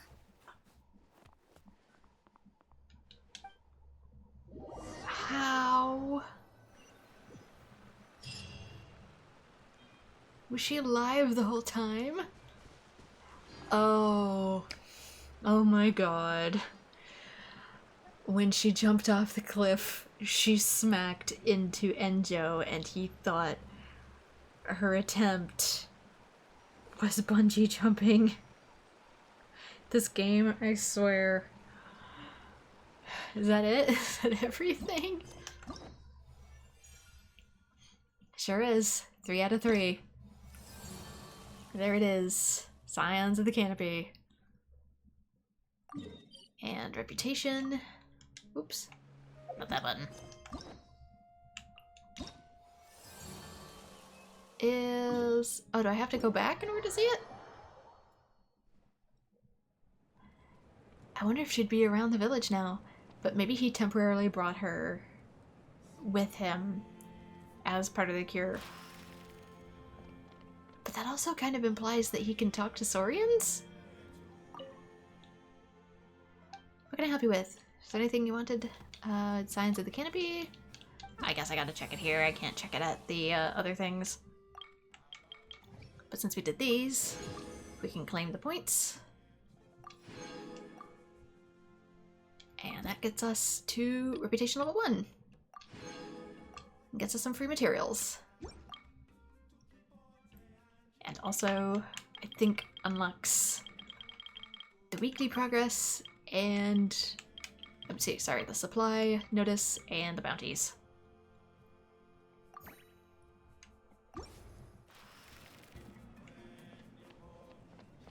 Okay. So yeah, there we go.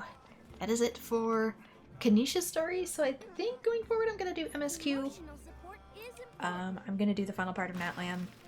And that'll give me the chance to work on the remaining 2 tribal quests. Though in between, I'm probably actually going to do the MSQ. And then immediately jump into Paracalism. Even though I'm going to make those later episodes, technically. So I'll be coming back for the Natland stuff, like the travel quests and eventually the world quests. And I'll probably put them in between Paracalism and Nodcry, but the way I actually record them won't be in that order.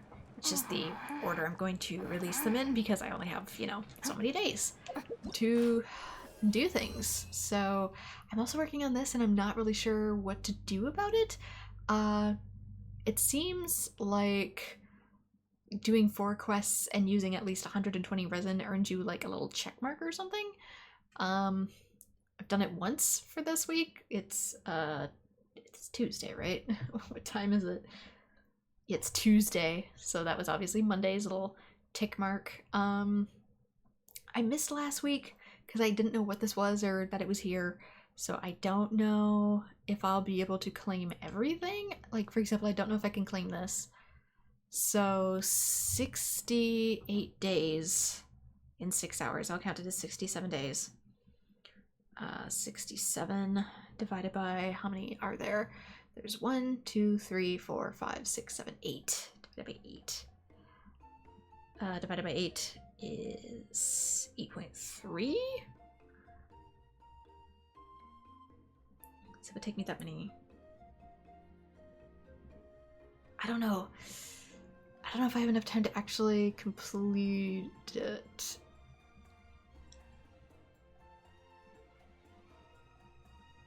I don't know. I'll have to math it out later.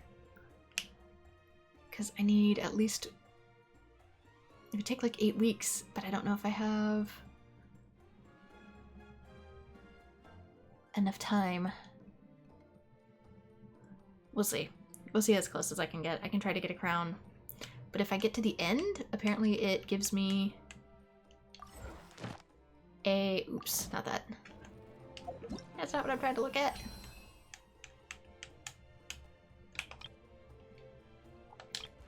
It gives me a free ascension to one of my existing characters. I don't even know who I'd really give it to. I guess I'd have to really see who does best at like C2. Also, some characters are just kind of better at this stage in the game than others.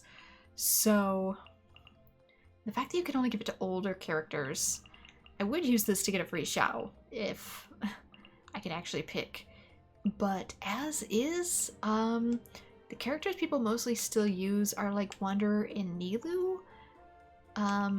Maybe Kamisato, but less so. But these two seem to be like the best one for constellations for their actual late game prowess.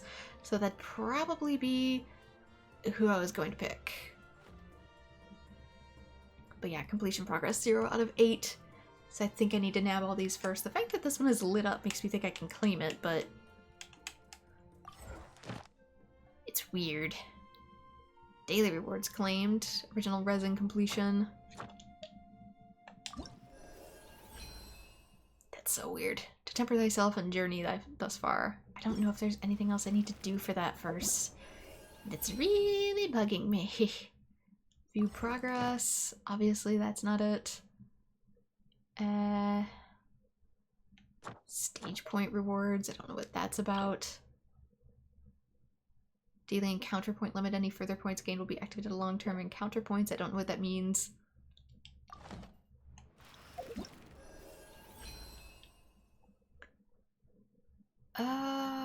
Hard to say.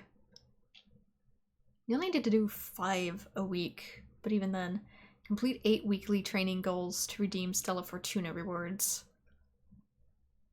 I just hope I have enough time to actually do it, is my point. I might have missed out on it. But anyway, this is where we're going to leave it off for now. Thank you so much to everyone who has joined. Like and subscribe if you want to see more Genshin Impact. And I hope to see you all in future videos. Bye-bye. Yes, it is.